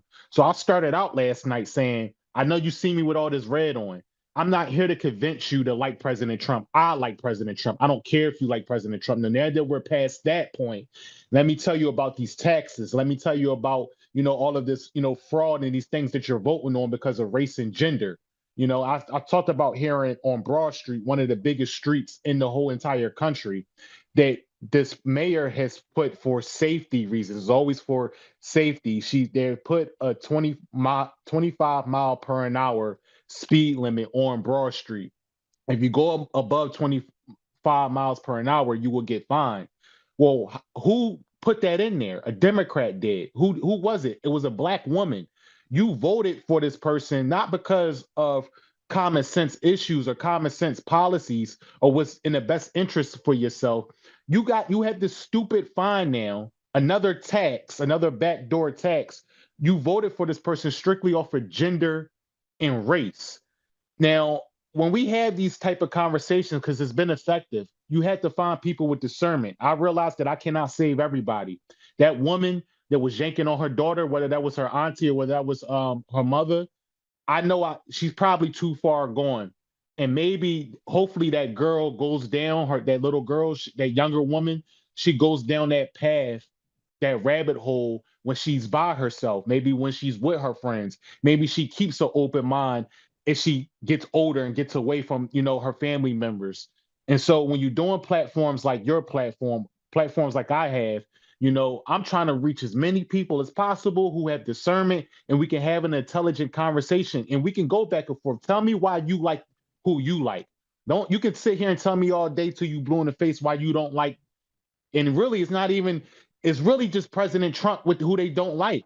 But if I took away the buzzwords, if I took away Republican, Democrat, President Trump, communist, socialist, capitalist, if I just talked about literally the issues, what's common sense to you? We have one of the biggest public transportations. We got SEPTA here. They got $400 million in 2026 or 2025 just to keep operations moving. But we just keep giving them money, but there's no restructuring going on. So why does it make more sense to keep giving you the same X amount of dollars when you're not stopping the sexual assaults of women? You're not stopping the kids from smoking marijuana on these trains. You're not stopping grown men from drinking Bud Ices and 40 ounces on these SEPTA trains. And it's not safe when people are trying to commute from home to school and work and back and forth. And so in any other businesses, if this was the private sector, if you was getting this type of performance, it would be some restructuring going on. People will be getting fired, laid off. And so, and that's any aspect in business, but in the public sector, God forbid we do that. Here, she's trying to give us the Uber tax and the Amazon tax. This is an alternative to SEPTA because SEPTA is not efficient and it's not safe. But you want to tax people from using Uber or using Amazon, make it harder on the working class. You want to do these things and say that this is the better way. This is insanity. This doesn't make sense. And so it's just explaining that and having a conversation and hoping you can change hearts and minds. Well, there's got to be a better way to get through to them. There's got to be a visual way that we can get through to them that they're experiencing, right? And yeah. While I was sitting there having conversations with these 300 Democrats now almost 10 weeks ago, I had to bring it down to the basic level of compare and contrast. Now, again, I have 300 people. I let them talk for 3.5 hours, right? And a lot of this is that people don't ever feel like they have a voice. So you get 300 people in a room. When you talk at them, it's different than having them talk to you, right? Because you build. They get to hear from everybody else in their community too, right? Mhm.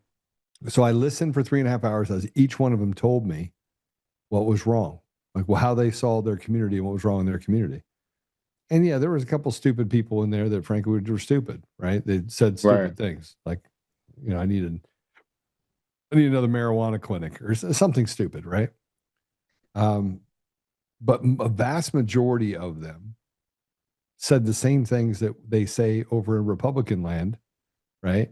With people that just want better education and want trade schools and opportunity for our children, and we want lower crime. And I mean, the things that I heard, it made me go, we're not any different. We're not any different. But at the end of it, I asked how many people had an abortion, and I got some information out of that. And I said, how many would you still have an abortion if you had free healthcare and free childcare? And it went from 100 women that put their hands in the air to 10. They would still have an abortion if they had free healthcare, free childcare, right?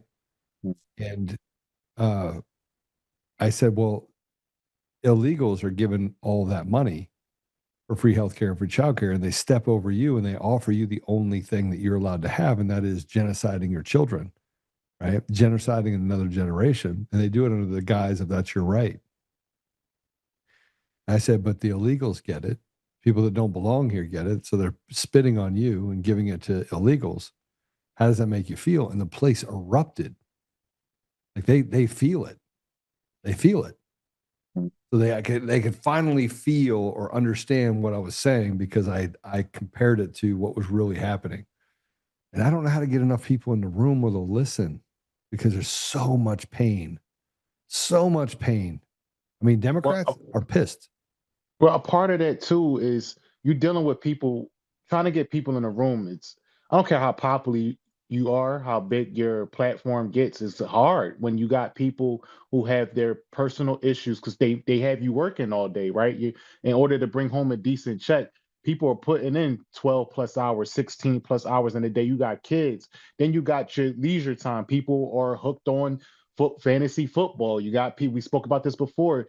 You got, people are so distracted now, so it's hard to really talk about the issues.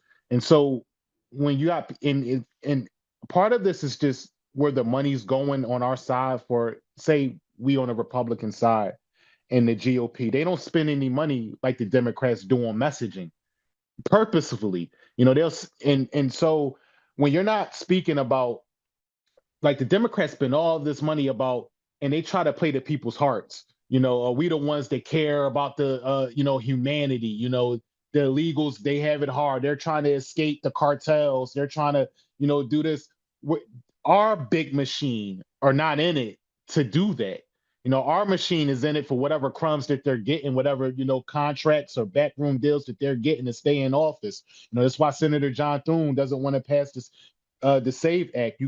How does Congress have such a low favorability rating right now, but you're still able to win elections and keep your seats? Well, you're benefiting from the fake elections just like the Democrats are. There's no way somebody like a John Thune or Lindsey Graham can keep their seat. No, unless there isn't. Unless you're benefiting from election fraud as well. And so it's not, we don't care. We're not spending our money on messaging. When we're trying to build from the muscle, we're trying to build our platforms, from the ground up. So we have, we can hit a video that might get 100,000 views. Something really might go viral and get to 1 million. But it's harder when you don't have that machine behind you, like the Democrats are spending $300 million on fake protests. And it's all psychology. When you got people who still watch CNN, who still watch The View or MSNBC, even their local news, their local Channel 10, their local Fox, they don't know really who George Soros is. We say these things. We know what they're doing behind the scenes, the Lloyds of London or whatever like that. We know who these people are, but the average Joe Main Street, when he sees 100, I don't know if the numbers are, say if you got 10,000 people down in your city hall or whatever, and they're all holding beautiful signs. Everybody's dressed in like signs. We know they're crazy. We know these protests are fake.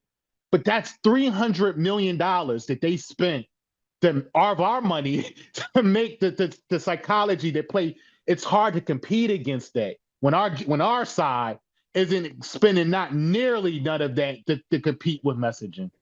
Well, this is, I think, one of the things that led me down the path to get a platform that gave me access to, personally, it gave me access to TV, radio, billboards, everything for pennies on the dollar. And, you know, my company had done business with these other companies, and I was like, all right, I need to go do this. And so I did. I bought into this platform. And the amount of success we've had has been tremendous. But then I started looking at, even if we did have $300 million, John, they would spend, that would add up to like $15 million in buys, because the grifts would be at every level. They'd be taking their cuts. By the time you get down to the bone, you have 8% on it, right? Mm-hmm. So 8%'s left. There's not enough money, meat on the bone in order to get that done. And you're not going to get the earned media because you don't own CNN and everything else. And so there's not an appetite right now that I can see to do right by the people if we don't start capturing the people. Does that make sense? Like the people at the very top, they're just, I mean, President Trump excluded, there's not an appetite to spend the money that's necessary to get the message out there. So we've got to be able to be more creative on how we create those opportunities to get that message out. And maybe we got to go ahead. I'm sorry. No, go ahead. Go ahead. Yeah. I was going to add to this. Sometimes because me and you, people like me and you, we so deep into the fight, and we don't never take a moment to look up and breathe, right? We're in the middle swinging our sword every day. We wake up. We don't have to get motivated to do what we do. No. We wake up and we're going. We're trying to learn at the same time, retain at the same time, and we're going out there producing it at the same time and giving you a product to where you can learn it. And the news cycle is so quick. But I want to say, sometimes I have to remind myself that in 2024, 78 million, and probably more if it wasn't for the election fraud, because the states that Kamala did win, they don't have any requirement for voter ID. And so, mail-in ballots was still in effect. So I'm pretty sure the margins probably was even wider, and he probably won by more than what they said he did. But let's just take what we got, right? 78 million. I had to remind myself that it's not 50-50. The country is not close how the CNN will portray it. And sometimes I forget that because I'm in the middle of the fight and I feel like I'm not reaching enough people. But I want to say that being here in Philadelphia, because of my old walk of life, we started out the show talking about your old walk of life. And like I said before, for the people who haven't unfollowed me yet, for the people from my old life who haven't muted me or blocked me, they don't always engage on my posts. If they see me go viral, they'll tag me in the post to let me know that they see. Like, it's sort of like, yo, I'm proud of you. Even if they don't agree with maybe the president on everything, they might personally want to see my success. But sometimes I will get men. It's majority always men. They will be in my inbox. They don't always engage. They don't always post political content, but they'll say, I agree with you, yo. Like I'm on the red, I see what you're saying. And I'm like, dang, okay. So what I'm doing, like it's resonating. Working. It's working. Yeah. Like, and I don't stop to look up and breathe all the time because I'm just fighting. And so I just want to say that to you. Like, I believe that if the country is more red than what they're portraying it to be. And that's why they're fighting so hard to not secure our elections. We secure these elections. All right, 20% of the country, 25%, we probably never be able to reach them. They too far gone. Some of this is mental health issues. And you can't solve that, So that leads me down to, well, if it is working, then how do we reproduce it? How do we reproduce the parts that do work and make sure that it's spreading more across other cities too? Because turning Philly red would be great, but turning every city red, I mean, can you imagine? But here's what we contend with, though, John, and this is a big problem. We contend with betrayal on the side of the Republicans as well. Like they are owned. They're owned by people that they have to do their bidding, and so we also not only have to get people to convert to the side of the red, let's say the People's Party, but we then have to give people we have to give people the ability to come together and say, all right, Now that you're red, now we have to make promises. We have to make sure our candidates make promises to the people to say, I'm not going to betray you, right? That I'm not going to take the pound of flesh or the money from the special interest or lobbyist groups. Right now, we don't have that. That's not where we're at. It's not the situation we're in right now. Yeah. It's going to take people like with a mindset, like, because we come from a different walk of life, so we know people. You got to use your discernment. When you got when I see in Philadelphia, or even Pennsylvania, because this is where I'm at, everybody wants to run for office, right? And it's like, and I'm judging you, like I'm looking at you, like, are you competent? Are you real? Are you a real person? Are you a salesman? Are you a car salesman? And I can I haven't been doing politics all my life. So when I'm hearing people with these long story careers of how much they've been doing, and I'm seeing how effective you've been or not been, and I'm seeing what's working for you and why it's not working for you, or whatever the case may be, it's going to take more people getting off the couch, real people like me and you, who decide to step up for these positions, and people who are in a position to do that. We have people who want to join the movement. A question that I hate, even though I know it's genuine, and I welcome it, I don't want it to stop coming. It's like, how can I help?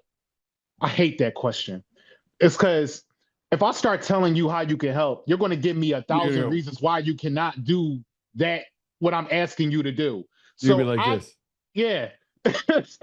So listen, you know how much, you know what you're capable of. You know what your position in life is, whether your work, your life, you know what your family life situation is. You know if you just want to be a donor. You know if you want to run for office. You know if you want to go to city council with me. You know if you're good with the with spreadsheets or whatever the case may be. You tell me how you can help. And so the more people who hear us talk and say, I can be effective, I'm good at graphics, I'm good at merchandise design, right? It's the little things.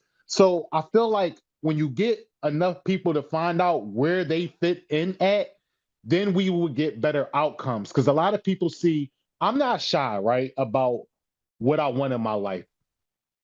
I feel like, I'm very honest, and you get people who try to sell you BS. Like they lie about wanting to be successful, right? I've never seen a microphone or a camera that I did not like. You can tell, like, I like going in front of city council. I love it. I'm fighting for my country. Yes. Two things can be true. I'm on the right side of it. I'm fighting for God. I'm fighting for my country. I'm fighting for my family. But I love it. I love to speak. I've never been great at anything in life. I felt what I was great at. So you'll get people that'll look you dead in your face and lie to you and tell you they don't like the camera. They don't. But the thing is, you got people who do it for the wrong reasons. And so when they finally get in power, they'll compromise everything just to stand next to this person, to take a picture with this person.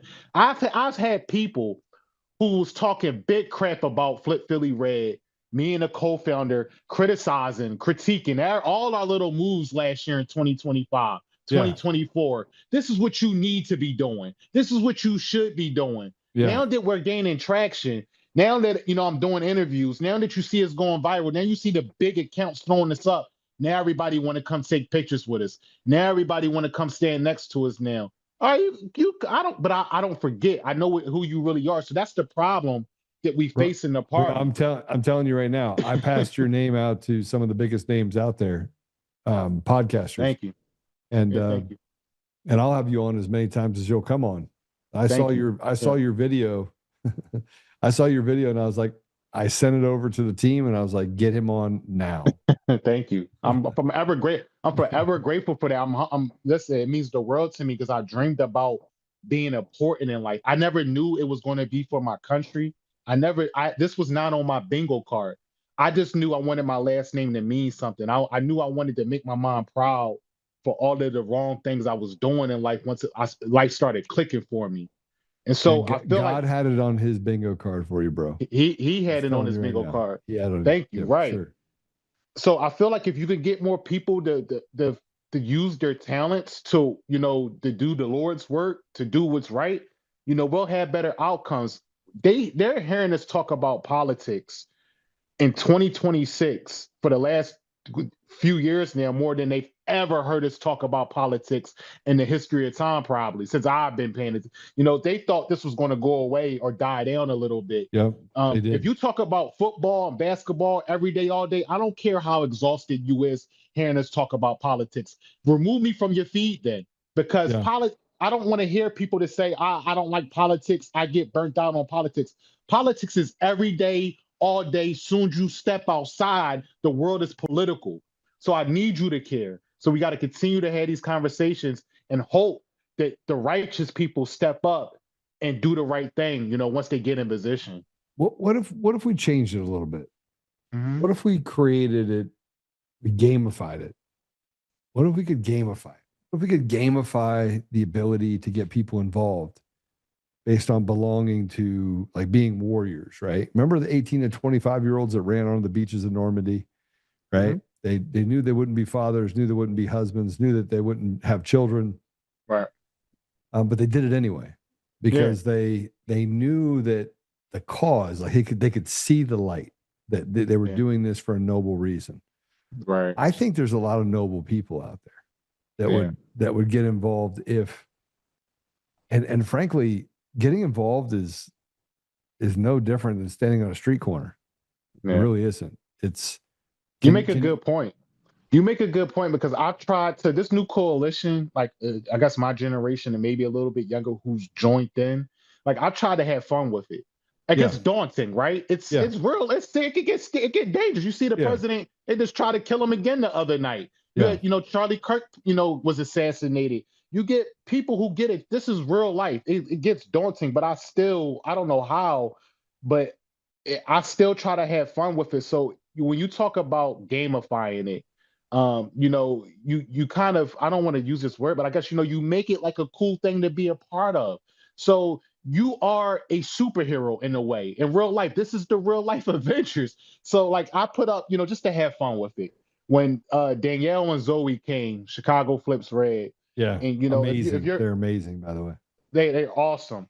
So when I'm putting my little montage together, pictures to throw up on Instagram, you got different platforms for different things. When you're swiping, somebody might have 7, 8 pictures up on the thing, right? This is to go into what you're talking about. What I did was I took our picture, we took a group picture. I took that picture and I made it into a comic book. I put it into one of them AI apps.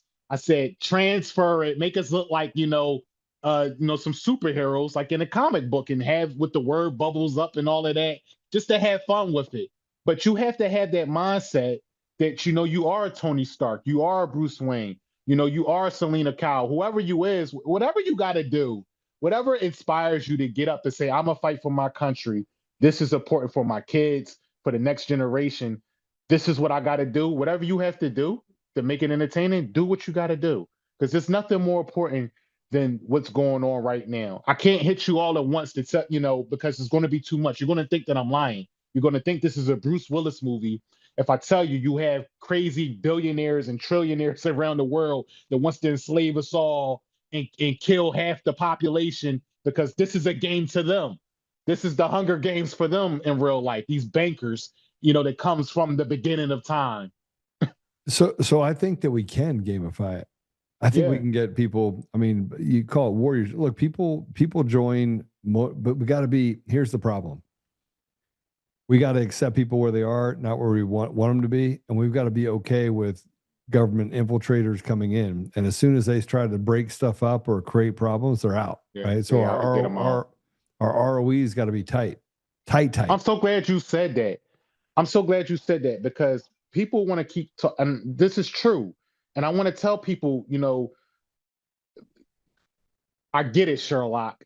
I get it. That's what I want to tell people. I know it's both sides. You're not telling me nothing that I don't know. The longest the devil exists, there's never going to be 100% righteous side. You're going to have infiltrators, but it's to your point, you just got to get them out. I don't have the money, the influence, or the name, or the connections to start a whole new party and have the resources to keep it 100% pure. I just know the culture, the ideology of this, what I'm standing behind, what it was originally intended to be, this is closer to God. And this is why I'm on this side. It's never going to be a perfect side. You can start whatever you want to go start, it's going to get infiltrated. Yeah, and people are going to have their idea of what direction you need to take it in, but they're like, hey, look, the ink's already dry there, bro. We're already headed this direction. If you want to join us, here's what we're doing, right? So and then you have a committee which will also get infiltrated because people will then pop their heads up. So you got to have the ability to pop them out too and be like, boop, nope, you're out. Boop. Yeah. But if you gamify it, then people will want to show up. Like, all right, listen, we have 6 board meetings. I need 200 people to show up, right? Pointify it. I don't know. I mean, people like to have fun. I think it should always be fun. Like, I have fun being on the podcast.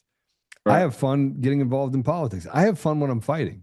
I'm a weirdo. Like, I literally, if I get down, if you come at me and I end up having to throw you around like a rag doll, I'm having fun. I'm smiling the entire time.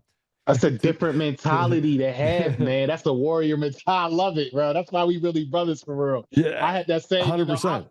I like to fight. I want to fight. I'm just fighting for the right reasons now. It's not even about winning or losing. Yeah, we need to win, so we don't want to be enslaved. But I like to fight. I've never seen a fight I didn't like. Sign me up. Come on, let's go. I mean, it just, and I think that mentality, if we can get away from the good, bad, indifferent, all this stuff, like, everyone wants to be good, to avoid being bad. I don't care if I win terribly. Yeah. I just want to win. Yeah. Like, if a cardboard box underneath my car, I got to do that for a couple of days, and that causes us to win, I'll do it. Sign me up. Oh yeah, we have, because of the side we're on, we have, like, I call them the super Christians, right? And I tease them a little bit.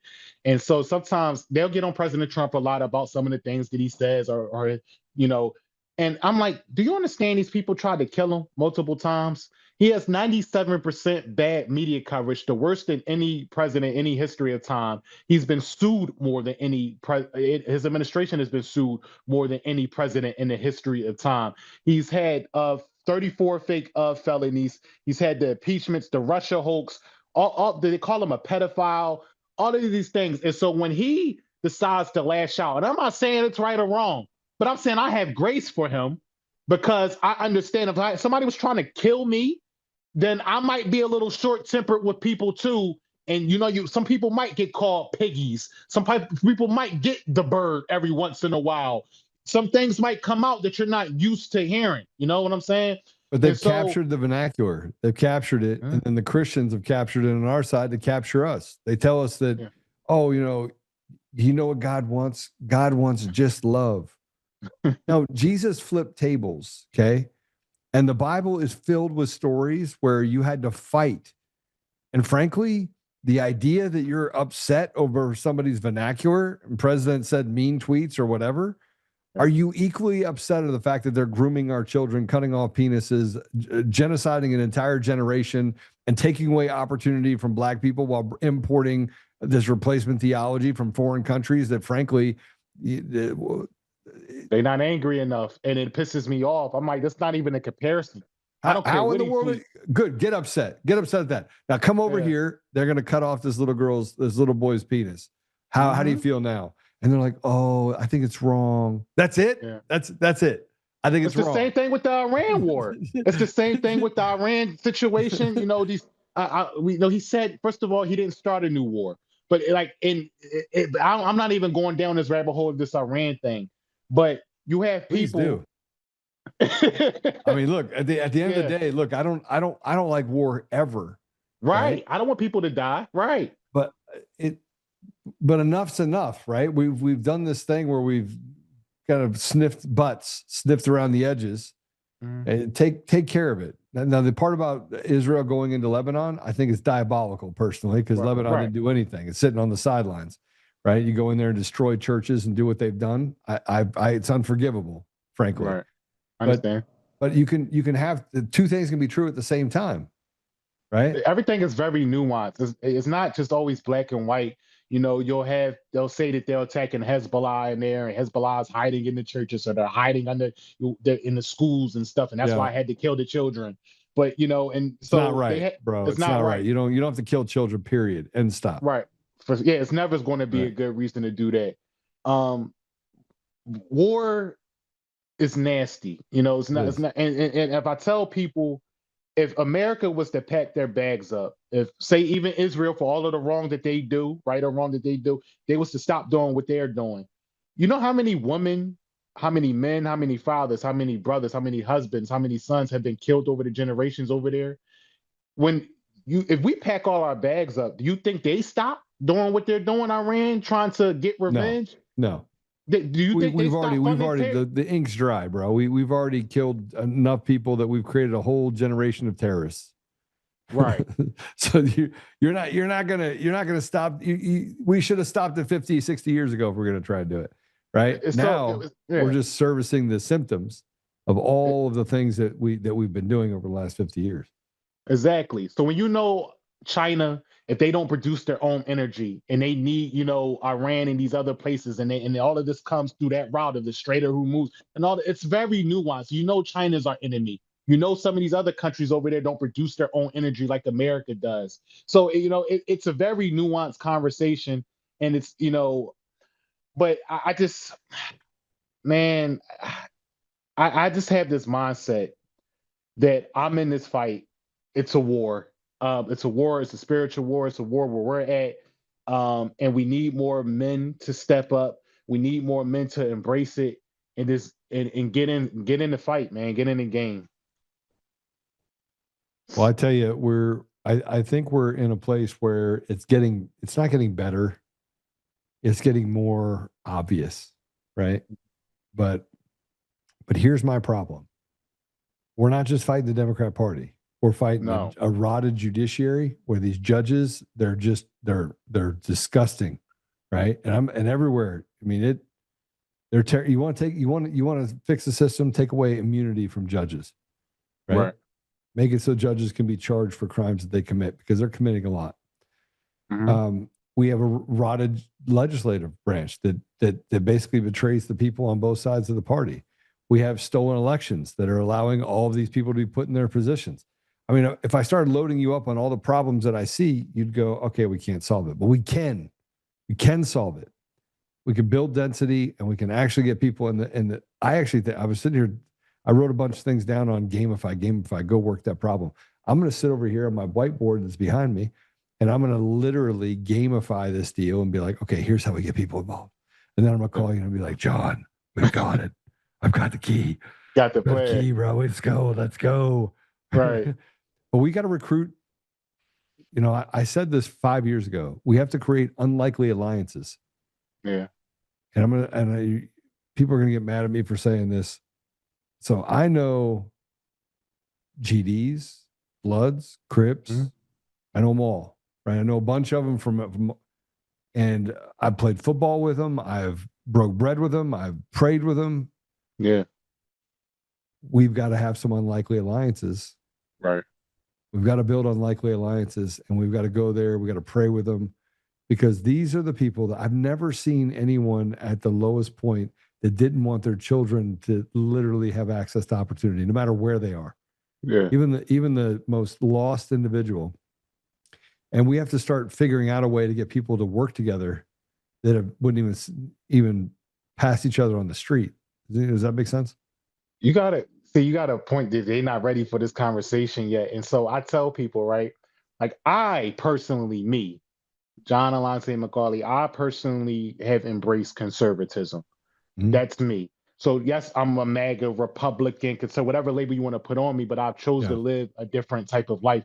Not everybody that joined the MAGA coalition is a conservative. Right. Not everybody that came over here is living that type of Christian type of life.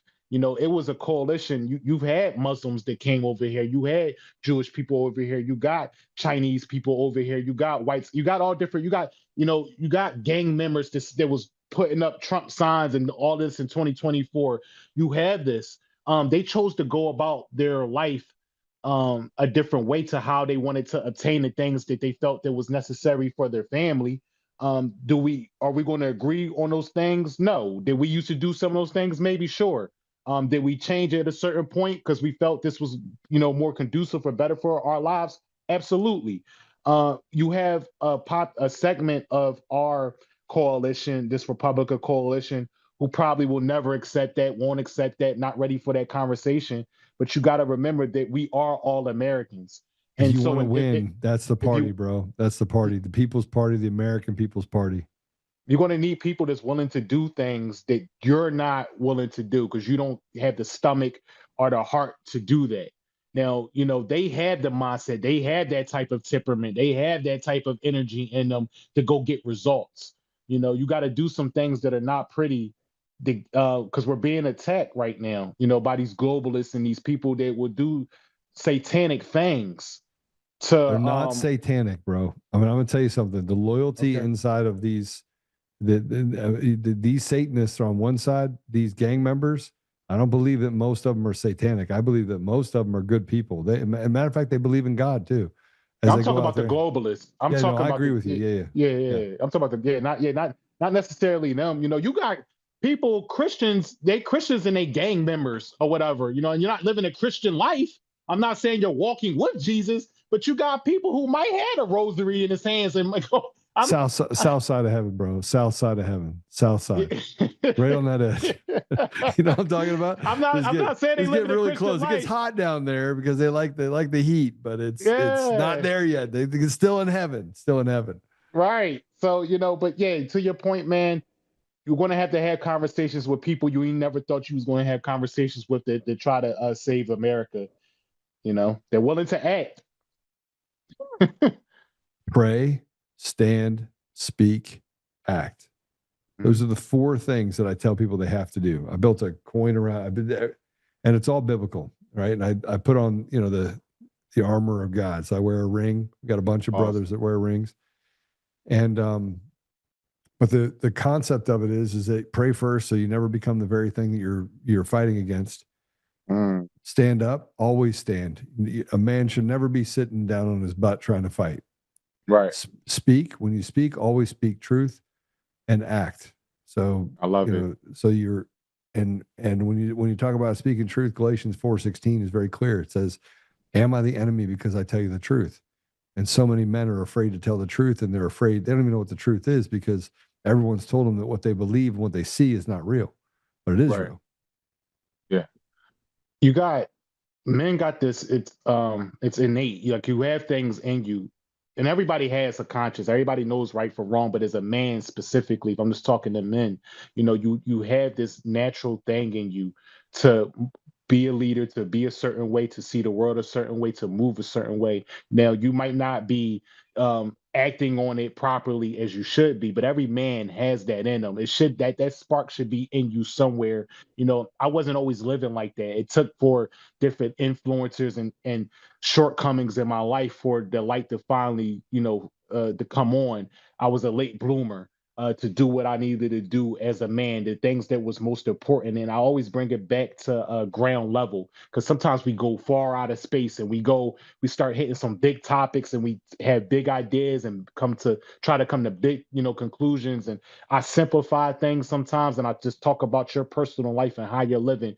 If you was in a room with all of those people and you're talking to people who are Democrats and you're talking to people who thinks they think differently than you, but we all kind of want the same things. And so what's the approach to getting these things, especially if you're a man? You know, I try to simplify things as much as possible. What do men want? You know, every man should want to be respected. Every man should want his last name to mean something. Every man should want his kids to have a future. Every man should want, you know, a beautiful woman, you know, or somebody who looks at him like a king. You know, you want a life that is a quality of life that, you know, that you could say, you know what, when you get old and gray, I lived a good life. I fought, you know, I lived purposefully. I did something. How do we get there? What are you doing? And what culturally are you doing right or wrong? What politically, policy wise, or what policies are you voting for and fighting for, right or wrong, that's getting you the outcomes of where you're at? And I try when I'm having town halls, when I'm talking to men, you know, I was in there having a town, I'm talking to men and I'm saying, we had a congressional candidate in there. He's suited to the nines. He had a tie on and everything. So I used him as an example. I said, men used to dress like him. I said, how many men do you see 40, 50, 60 years old dressing like him anymore. I said, you see young men, how many young men know how to tie a tie? How many young men know how to get firm handshakes, look a man in the eye, Yeah. control the room, command the room. I simplify things. And if I go to what side culturally teaches things or don't teach us things anymore, how do we get here? And I try to tie those things in because they made it okay to be a degenerate. They made it okay to not care about your opinions, just to accept everything now. That anything comes out your mouth now. Men used to, it used to have chivalry, to have decorum, to be well spoken, to, these things. It's one in my mind when I wanted the things that I wanted in life, the man that I wanted to become. It was a side or an ideology, I should say. Forget the sides, but the ideology.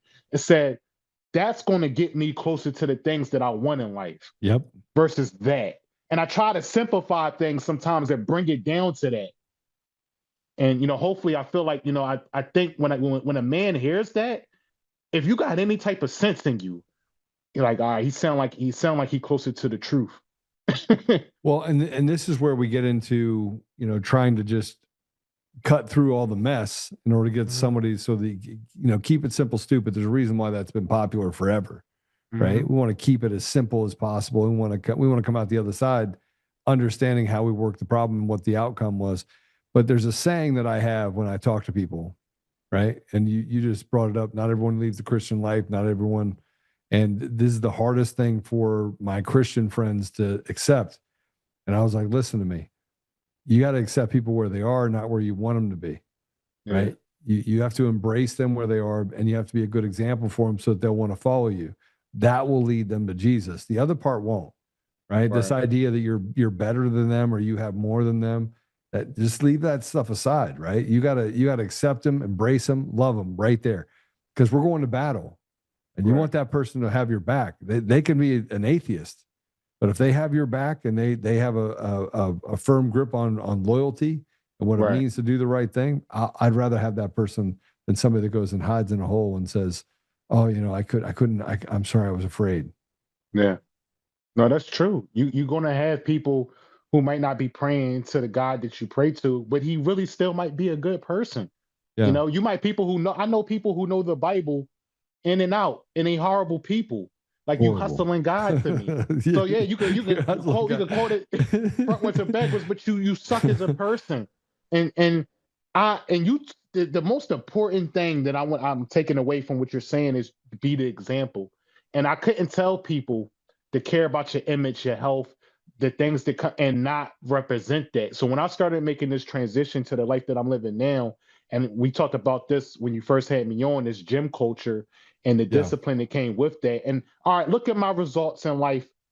Look how fast you've seen me ascend versus to the life I used to live. Because I talk about every man should have you might want it a little different. Everybody got their flavors and their different taste of things that they want, but it's a core set of things about, as a man that makes you feel respected and fulfilled. It's a certain box that every man should have, in their thing. And so if you see me ascend because I've been living a certain way, I started caring about my appearance. I started caring about my health. You see me in the gym religiously. I don't miss a night.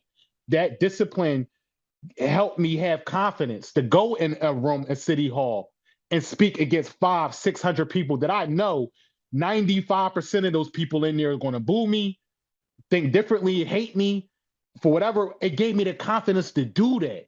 It gave me going back. More importantly, you keep coming back. It's taught you that strength is something you don't grow stronger by staying away.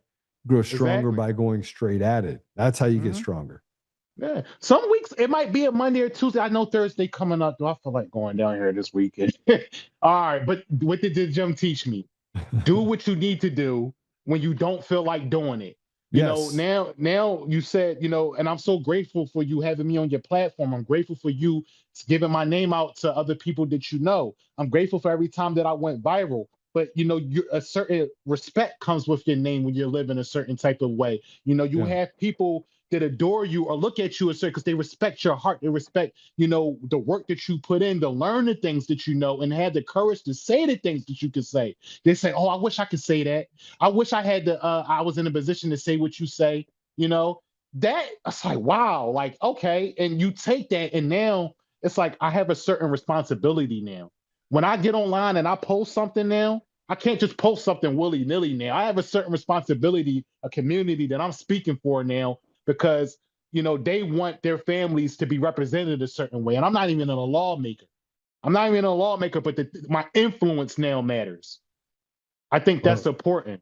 And frankly, with that comes a great amount of responsibility. And by the way, I'll be the first to tell you, I speak very boldly, and I've been attacked at every front. Every front. I've been attacked for, saying things about fake Jews, not, they're evil. They're like synagogue of Satan. It's in the Bible. Sorry. It's Revelations 2:9, Revelations 3:9.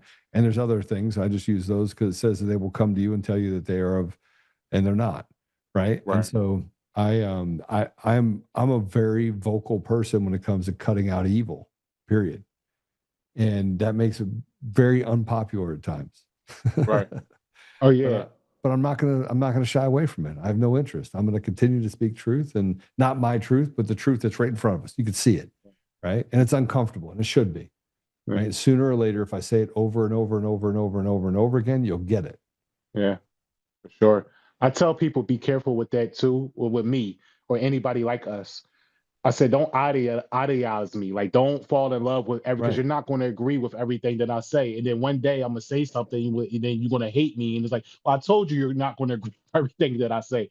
You might agree with 75, 85, 90% of what I say, but leave that room. Yeah. And it's okay to disagree sometimes. We don't have to agree on everything, but that, our core values are the same, and it takes courage to stand up for what you believe in, even when it's about to piss even your own side off. I do a lot of that too, unfortunately. Yeah. Well, John, we're gonna get together. I promise we would. I'm running for state chair right now for the state of Colorado. It's gonna be a battle, and it shouldn't be. I mean, like, I'm probably the only one that can fix it ever, and I think in the entire country, frankly. Yeah. But I'm gonna keep fighting, and but I'm gonna get out there to Philly, and I'm gonna. Man, we have got to connect, and we got to get connected with what's happening in Chicago, and we got to create a coalition. And frankly, I want to go have a conversation with the most unlikely people, because those are the people that are they're our brothers, they're our sisters, right? So, how do people follow you? At Allante McAuley on all platforms, ALLANTEMCAULEY. That's across all platforms. I'm proud of you, bro. I'm super proud of you. I'm proud of what you've been able to do and accomplish. And I'm more proud of the fact that you haven't given up. You continue to fight. You're going to win. Thank you. I appreciate that.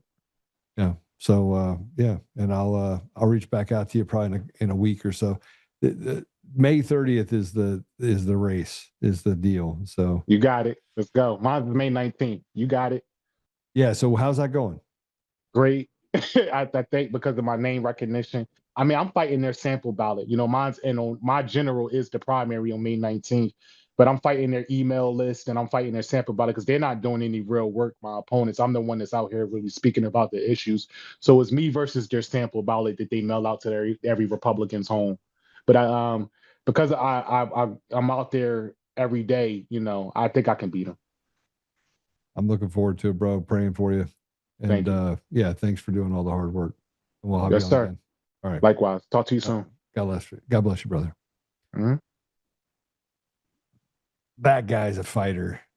John's a fighter. He's going to do some amazing things. Just watch what happens in his life. Like, this is just the beginning. He thinks that this is at a full fire. I will tell you that give him a little bit and he's going to do some incredible things, not just in Philly, but around the entire country. Count on it. So I'm going to go ahead and pray us out. It's 5:00. Told you I'd be out here for 2 hours, but Apple Podcasts, Google Podcasts, Spotify, Pandora, iHeartRadio, TuneIn, and more. If you can, go follow John, go follow Rich, And if you could drop them a few dollars for their campaigns, you can do that as well. I don't know why I feel like everything's just going to work out. I just feel like I'm in that place of Zen almost. And I got a lot of stuff happening right now. I got a lawsuit from a crazy woman that can't stop defaming me. That's crazy. We'll get through that. Pro se, which then I have the Coomer case that, they're trying to keep my attorneys, Peter Tickton, they're trying to basically say that he can't represent me in Colorado. We're appealing that. We have just a bunch of little stuff that needs to be cleaned up. We still have mail-in ballots, which is a massive problem. If we don't get rid of them, we're totally screwed. We have John Thune that's standing on the side or with his finger on the scale, not allowing us to get presidential appointments done. And yet I still feel like we're about to see a lot of things break loose. I feel like there are a lot of people that are going to end up getting arrested. I don't know. Maybe it's just selfish ambition, but I believe that it is going to get itself resolved. So anyway, go ahead and share it. You're the ambassadors of truth. If you like the interviews, we're going to split it up, put a bunch of stuff out there. You can follow me on all the channels at Joe Oltmann. And I'm going to go ahead and pray us out. So Father God, thank you for the time that we could have today with Rich and with John. Father, we are so grateful for the opportunity we have to be able to be a part of this just amazing process to restore you to our community, to our country, and to the world. We can see all of the devil's plans very clearly now. We can see what they did, not just in the elections in the United States, but around the world. And Father, we are just incredibly grateful for the opportunity we can to strip out this evil and to run it back into the hole it came from. Father, please give us the tools that we may run forward with those tools, and we may do the things that you want us to do individually and collectively in order to rid our communities and our country of this rot. We recognize what the judiciary has become. So Father, I just ask you that you would supernaturally just crush these people that have come in positions of power and authority that are just evil people doing the biddings of other evil people. We knew this wouldn't be a easy battle, Father. We knew. But we are grateful for the opportunity to be able to stand together and to build relationships with each other. So Father, I just ask you to give us the strength and the courage to continue to stand, but also that we can have discernment. We never become the very thing that we're fighting against. And we can take the time to touch grass and to just recalibrate when we feel like we're getting off base. We ask these things, Father, humbly and in gratitude. In Jesus' name, amen. All right. So I'll see you guys tomorrow, same time, same station.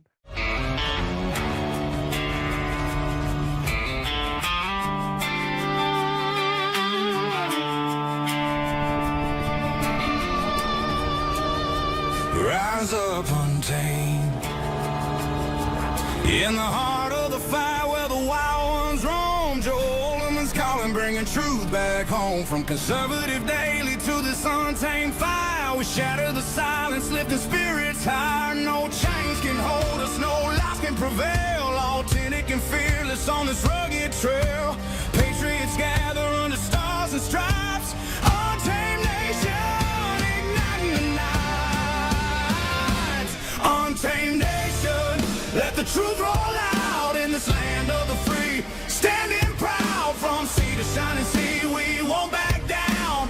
Catch the fire, wear the crown. Untamed nation, it's our battle song, motivating hearts where the brave belong. Yeah, untamed and wild, forever strong. Play it again all night long.